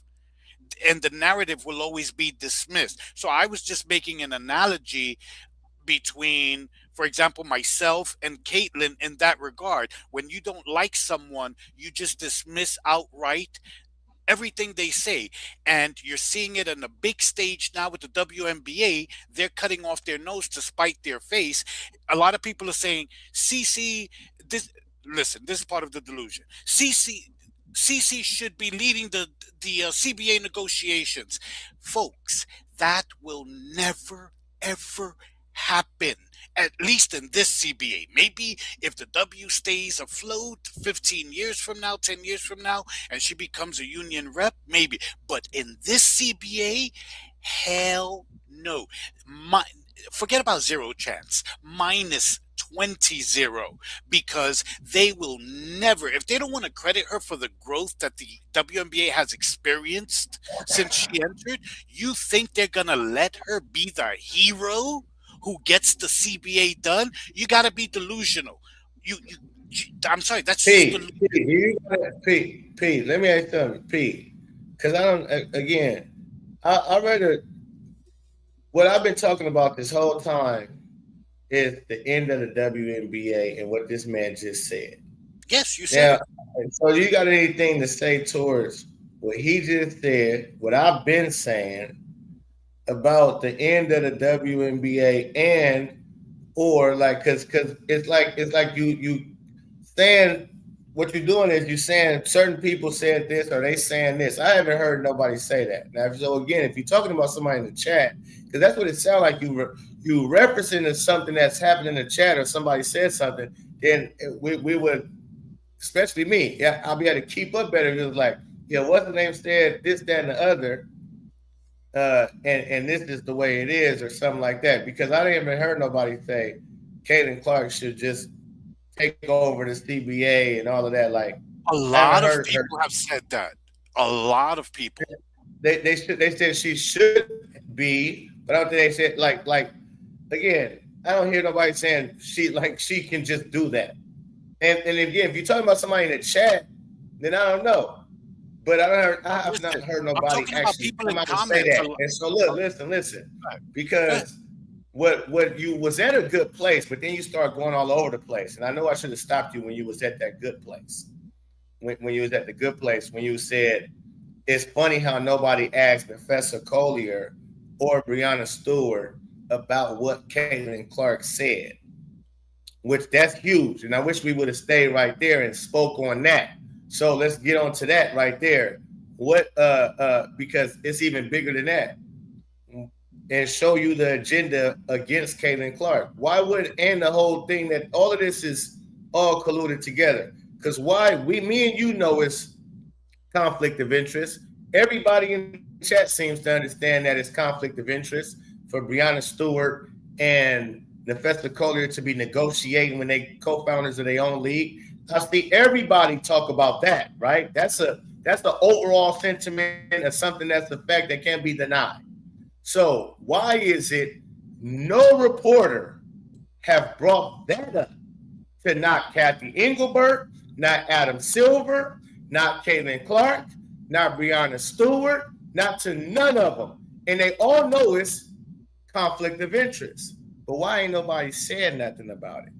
Because they're terrified of being called racists. Come on, man. Pope, they're terrified of being called racists. Because the first thing that's going to happen, if they say there's a conflict of interest, I promise you, you know what's going to happen? No, a reporter. Cutting me off, and then you say that I'm not making a point. Time out. No, Pete, that's not how it works. I'm talking about reporters, journalists, whose job is to ask questions. The journalists and the reporters seems to we don't even see who they are a lot of the times. So it's not them asking a question to Breonna Stewart. Why don't the question even get asked? So it's not them saying, you know, that's a conflict of interest. No, it's saying something to Kathy Engelberg on this level. Like, yes. So how do you feel like about Breonna Stewart and Nefessa Collier being a part of the committee of the CBA when they're co-founders of their league? That's a simple question, sir. I get you. Why nobody asking the question? Again, they're terrified. The reporters are scared of being called racist? Okay, Pope, I don't think you want an answer. I'm sorry, I don't think you do. No, because you said that the reporters want to be called racist. No. Pope. Are they scared to be called racist? I mean, the reporters asking the question. Absolutely. Absolutely. What are we doing here, Pope? Pope, what happened the last time? Racist. I didn't know that because that makes no fucking sense. It's Breonna Stewart and Nefessa Collier. So what are you talking about? It's Kelsey I'm going to give you an example. So how are they going to get called racist? It has nothing to do with, they didn't say black players. This had nothing to fucking do with race. So I just said, David asked you, why would they? So again, you just making up racist shit. You just said some shit right now. That's what I don't like. I don't want people, listen, bro. Why would the fuck would that be the answer? Breonna Stewart is white. What's the name is black? I didn't say nothing about black and white. I said, is it conflict of interest? Yes. It's business. It ain't race. I'm tired of people always bringing in race when race don't need to be brought in. That's bullshit. What you said is bullshit. Okay. Period. It's not about no fucking race. Can I prove you wrong? Can I prove you wrong? Are you willing to listen for 60 seconds? You motherfuckers do this. Go ahead. Look. Okay, just give me 60 seconds, Pope. You know how you know that would happen? Because what happened the last time a reporter dared to ask a significant question? She got called racist. That was Kathleen Brennan, who simply asked Dejanay if what she had done to Caitlyn in the playoffs was intentional. She got destroyed.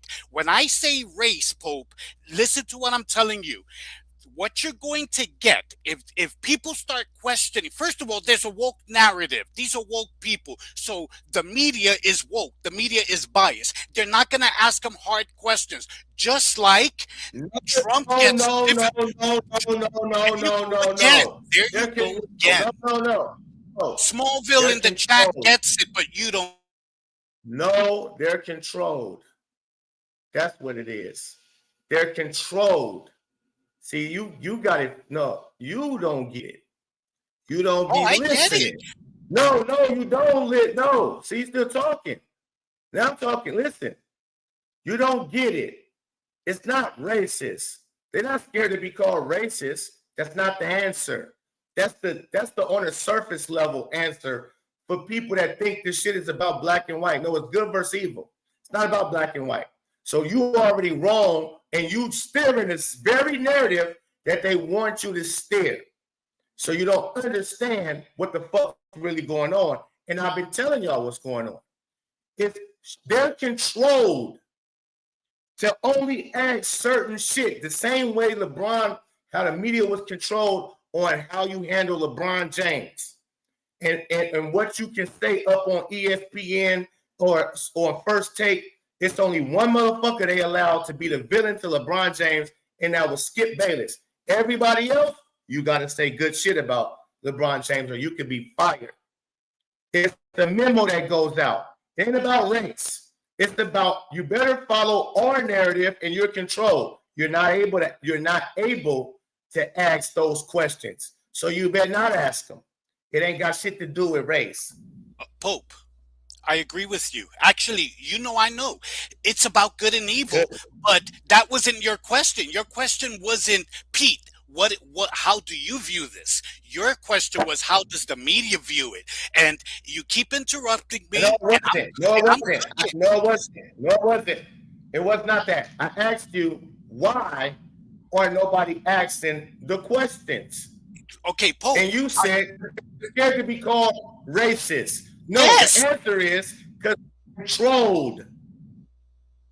Of course, that's it also. They're controlled and they're told this is the narrative. And if you deviate from that and you ask a difficult question, we will label you a racist and discredit you. Pope, how are you not getting this? This is not a WNBA thing. This is the way all media works now. Of course, Pope, please let me cook a moment without interrupting. Please, I know it's your show, but I'm going to cook if you allow me to. I just gave you a perfect example with Christine. Sorry, I'm yelling. Sorry about that. I just gave you No, you didn't know. With Christine Brennan. No, you didn't know. What I'm saying to you is you're doing it again. What I'm saying to you is, Pope, we agree. We actually agree. It's just that you don't see it because you're not letting me finish. It is about good and evil. I'm telling you, I agree with you. They're controlled. Yes. And how do they control them? So let's go on to that then. There you go again. Why do they control?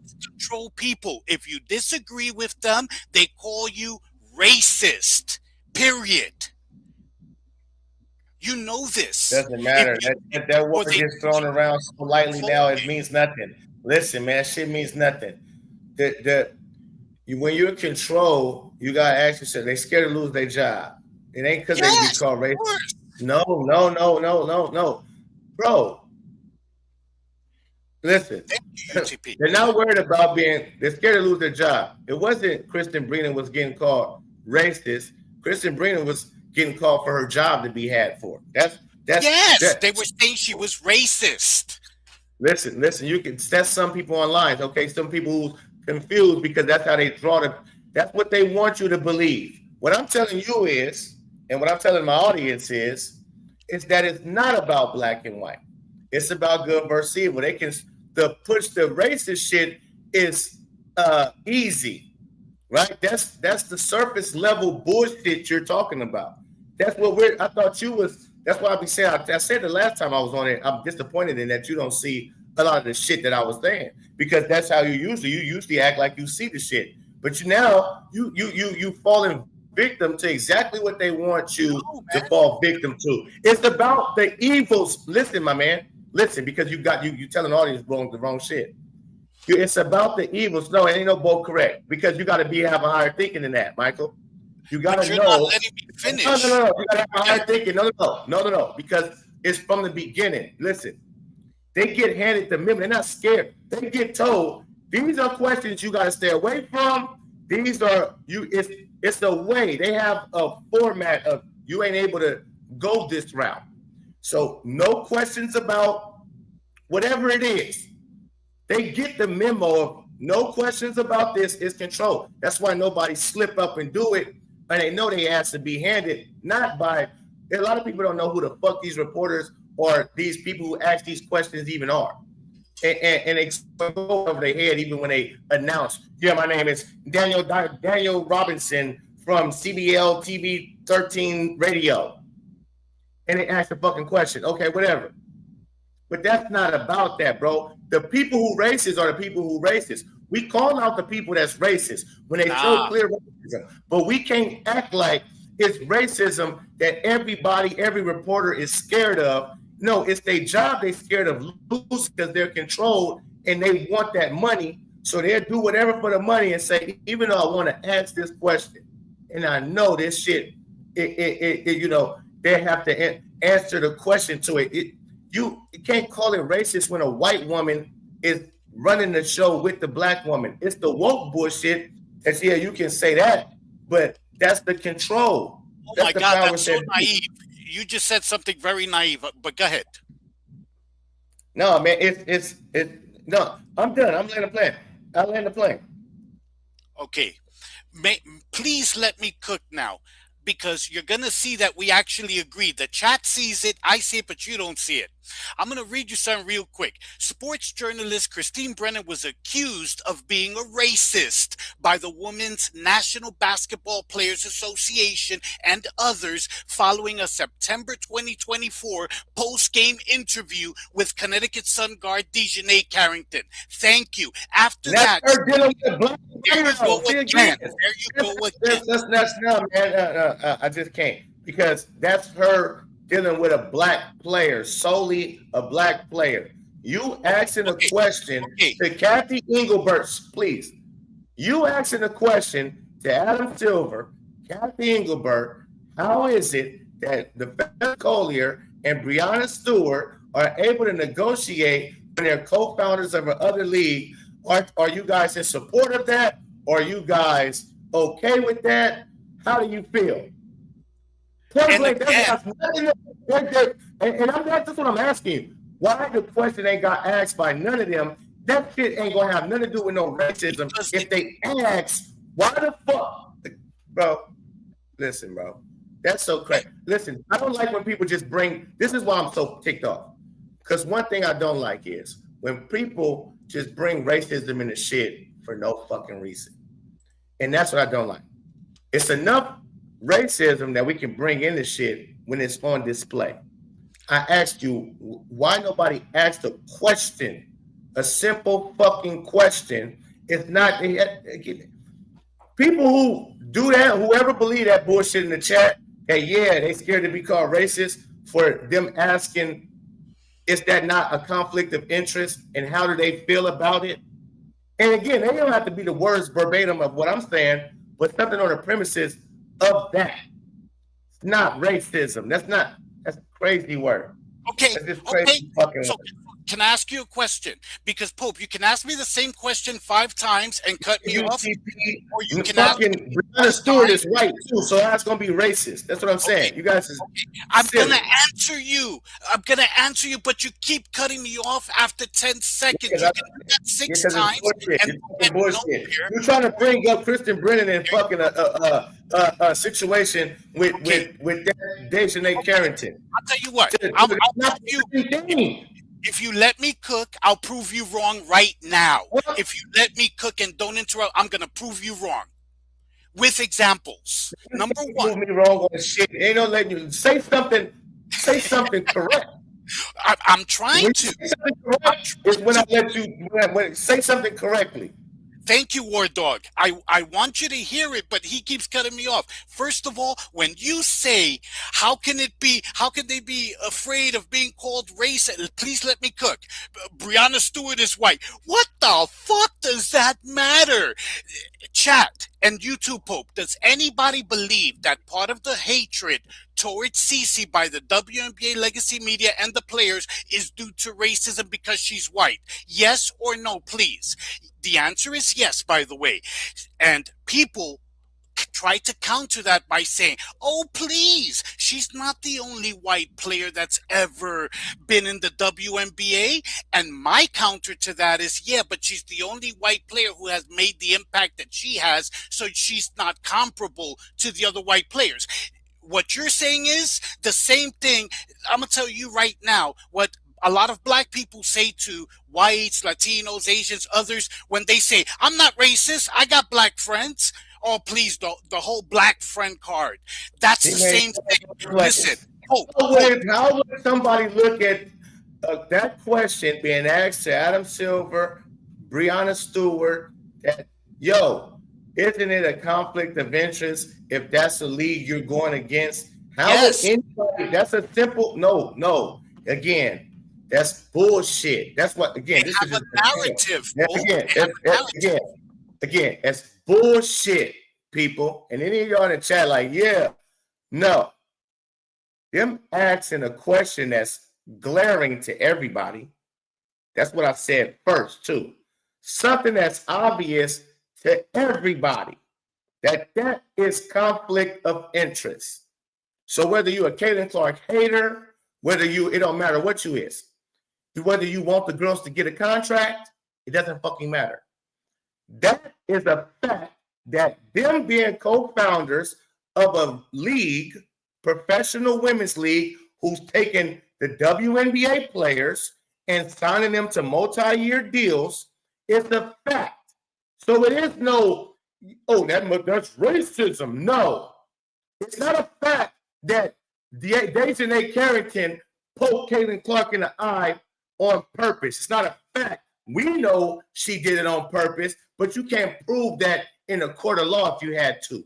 You understand? So you can get away with playing victim. You can get away with playing victim. This is totally different. That's a simple question that's actually a fact. That's conflict of interest. Or the WNBA, Breonna Stewart. Let me ask you, are the WNBA okay with you being a rival to them, being able to sign their players while you're negotiating this deal?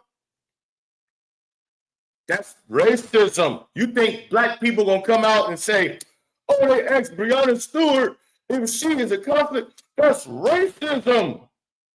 No, that's stupid. If they ask white boy Adam Silver, yo, you guys negotiating with the co-founders of Unrivaled and they trying to get a CBA done, isn't that conflict of interest? How do you, whatever. No, again, you trying to bring racism into something. That's why I'm not letting you talk. Because if you don't understand what the fuck I'm saying, then I'm sorry. Point blank, period. Ain't no excuse for what you trying to do. That's a question that ain't got nothing to do with no racism or somebody playing victim of racism when it's a fact to all of us. It's the fact that they controlled and they know the answer to that question already. That is clear cut, yes. It's no way that Adam Silver will be able to say, no, it's not conflict of interest. It's no way Kathy Engelberg will be able to say, no, we love what they're doing at Unrivaled. We want them to have one. I'm going to pose a question to you. If tomorrow Adam Silver stepped in and said, okay, I feel the board of governors and the owners feel there is a conflict of interest. Listen to me, please. Let me finish because the chat is saying you're not letting me finish. I'm not, because I didn't ask. That's not the question I asked. I asked you for a reporter to ask them the question. I said why. See, you now you're going off out of bounds. I just said why. See, again, you're not going to control my show, which is just talking all over the place. I said, why is it no reporter will ask those people? Don't come out and say, if Adam Silver just came out and said, yeah, we're not going to deal with them. No, I didn't say that. Of course they would say some shit. I didn't say that at all.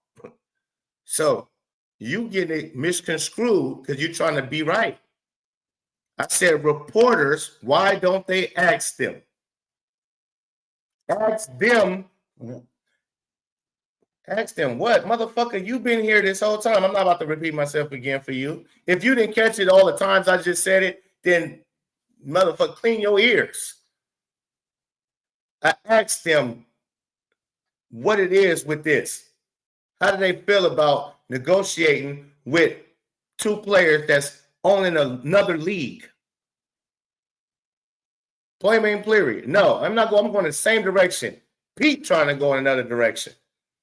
He's trying to make his point and trying to say, oh, just because if that no, Pete, you can't answer the question because I already made. What I did was I made Pete's point about them calling that racist makes no sense. I think Pete understands that now. So now he's trying to go into if Adam Silver just came out and said what I'm saying. No, I didn't say that. So the media is being controlled by the powers that be on what question. That's why everything is soft now. They know to stay away from that. They know to stay away from that because of racism. No, because it will expose the truth about what I've been talking about. What I've been talking about the whole time. It will expose the truth.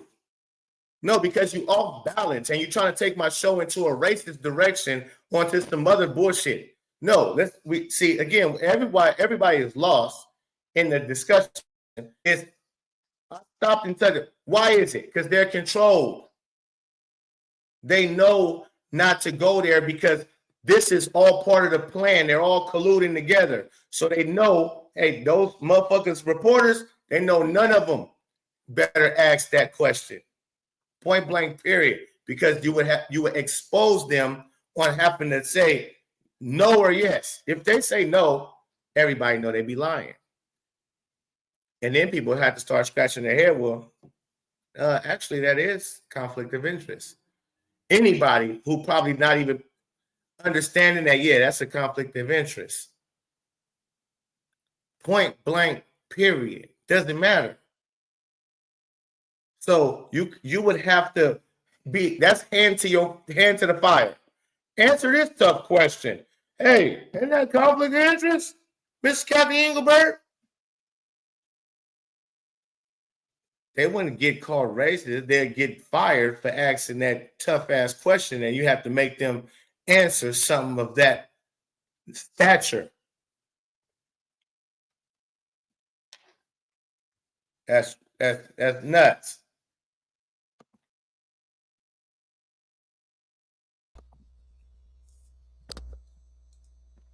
You gonna keep going racist?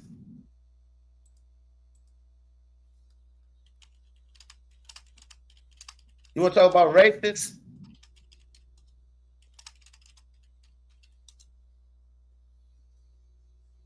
You on the stuff. You can stop talking. You can stop typing. You can start talking.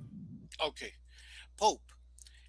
The problem here is this. Look, you are cooking, but you fail to see that we agree on the underlying issues of good and evil because you keep cutting me off. Can you please, it's your show, but can you please let me cook? Because if you ask me a question and 5 seconds into me answering every time you cut me off, then of course you're never going to see where I'm going with my logic. I get you, and you're actually right. Okay? I know I am. Let me tell you where I agree with you. I know I'm fucking right. You're wrong. That's what I'm saying. So why would I keep letting you keep going on with the bullshit? You're doing it again. Even when I agree with you, you're cutting me off. Pope, I'm telling you, you're right. Okay, it is a no, War Dog. I'm not gonna shut up. Okay, why don't you come up and offer your take? This is my take. Yes, they have a narrative. This is how the media works. Of course, they all get the same talking points. They all know what subjects are taboo, what subjects are not. Okay? For example, if today Julian Assange dropped the Epstein list, no network, no publication would pick it up and release it. Why? Because they've all been threatened. They would all get phone calls within 10 minutes. They all have the same talking points, same with the WNBA media. This is why, this is not why they're not asking the conflict question. Now, what you're saying is, and I asked you in the chat, you're saying, why aren't they asking the question? I just told you why. You said why. We agree. What I'm saying to you and what you don't want to accept, we both know there's a conflict of interest, okay? I'm going to give you a perfect analogy, and I just ask that you listen, Pope, okay? Because I don't have a dog in the game. Analogy to what? Analogy to what? To my question? Pope? This is crazy, Fani man.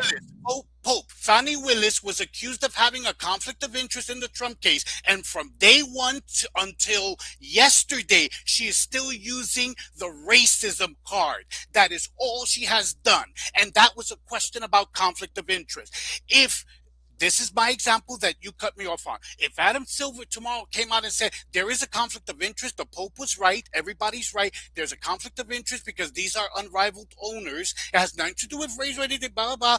But we feel that maybe Caitlin Clark, as the needle mover, in different words, should be leading the CBA negotiations. Oh my God. Caitlin would be called the white supremacist. Adam Silver would too. They would say he had homophobia. He was anti-black. See what I'm saying? This is why I'm cutting him off. Because that's not the question. Yes, of course they would do that then. Yes. That's not the question. That's him making up a racist scenario. That's not the question. They definitely would, he won't Caitlin Clark. Oh, yeah. Yes, duh. That's not the question. See, again, you took it to your own question to make it racist. No, that's not the question. It was, why is the media controlled? Adam Silver's not the media. Adam Silver's not the media, sir. So, yeah, if Adam Silver just came out and said, yes, I think them doing this is collusion and we're going to have Caitlin. Yes, if he just came out and just said that, yes. Then so that's not the question. Oh my God. See, again, you can't take my show. Okay, now you go. You can't take my show where you want to go. That's my thing. My whole point of me asking him the question, because he came up with it's funny how the media, this is what he came with, didn't ask Fee or Breonna Stewart why how do they feel about Caitlin Clark, what she said. See, again, so he wasn't thinking about racism. When he asked, and I said, that's funny you say that, because that is something we should talk about. See, why don't nobody ask these hardball questions? Why do they not ask even like Adam Silver, Kathy Engelbert?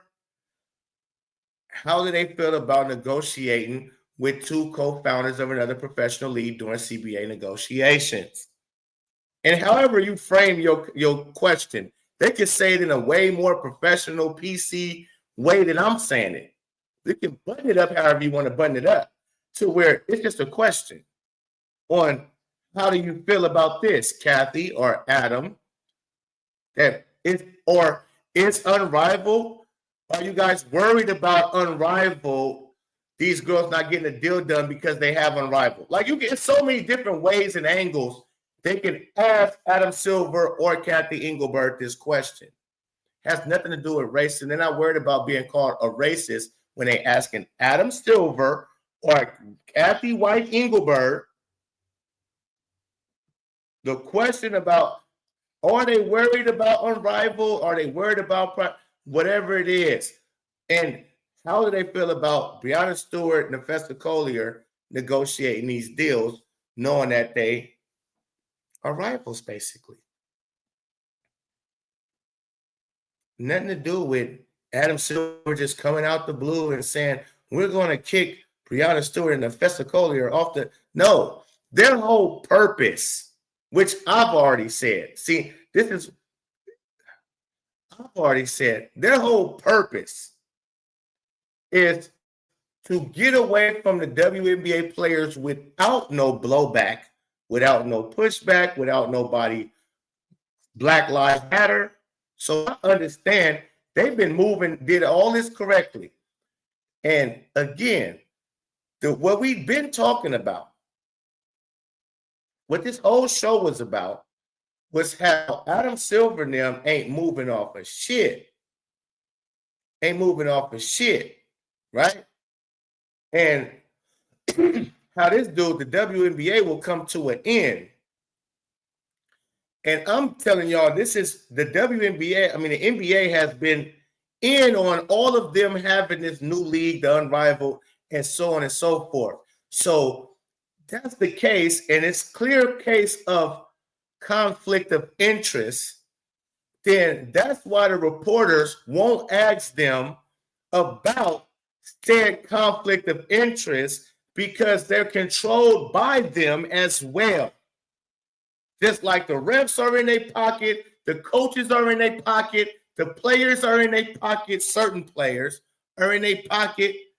It ain't about race. They want you to push that racism narrative so you simple-minded people can believe it's about racism.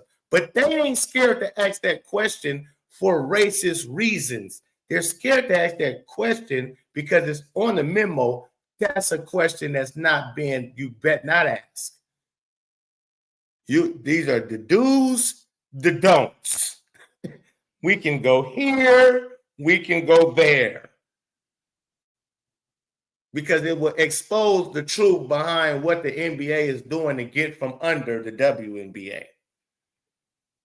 Point blank, period. I'm not, I'm not about to say some shit as it don't even make sense. Reporters are scared of being called racist because they asked Adam Silver, what does he feel about the Unrivaled League being during the CBA negotiations? No, man. No. That's a good question. That's the most black, white, Mexican, indifferent. You say, some people don't even think about it like that. We do, because we get in Clarkies, and some people just smart enough to understand, yeah, that's how are they being a negotiator? Again, you got to think it's still a small bubble.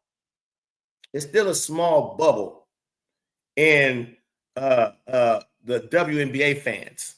Still a small bubble of people who know the rest of the league. Not small bubble for WNBA fans still. You might motherfuckers heard of Caitlin Clark and know Caitlin, but the rest of them, nuh-uh. A lot of them still, nuh-uh. Us who follow everything Caitlin Clark do, yes, we know a lot of them, right? So again, people don't know that Nefessa Collier like that. They don't just, a lot of people who don't watch WNBA and Caitlin Clark, everything she do, they still don't know who Breonna Stewart and Nefessa Collier is.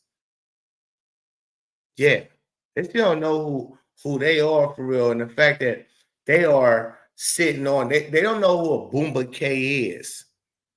So some people who just watch NBA but don't really pay no attention to WNBA like that, but they've heard of Caitlin Clark for sure, they don't understand and know that the people who own another league, some people don't even know about Unrivaled yet, right? But once they understand about Unrivaled, it's like, oh yeah, no.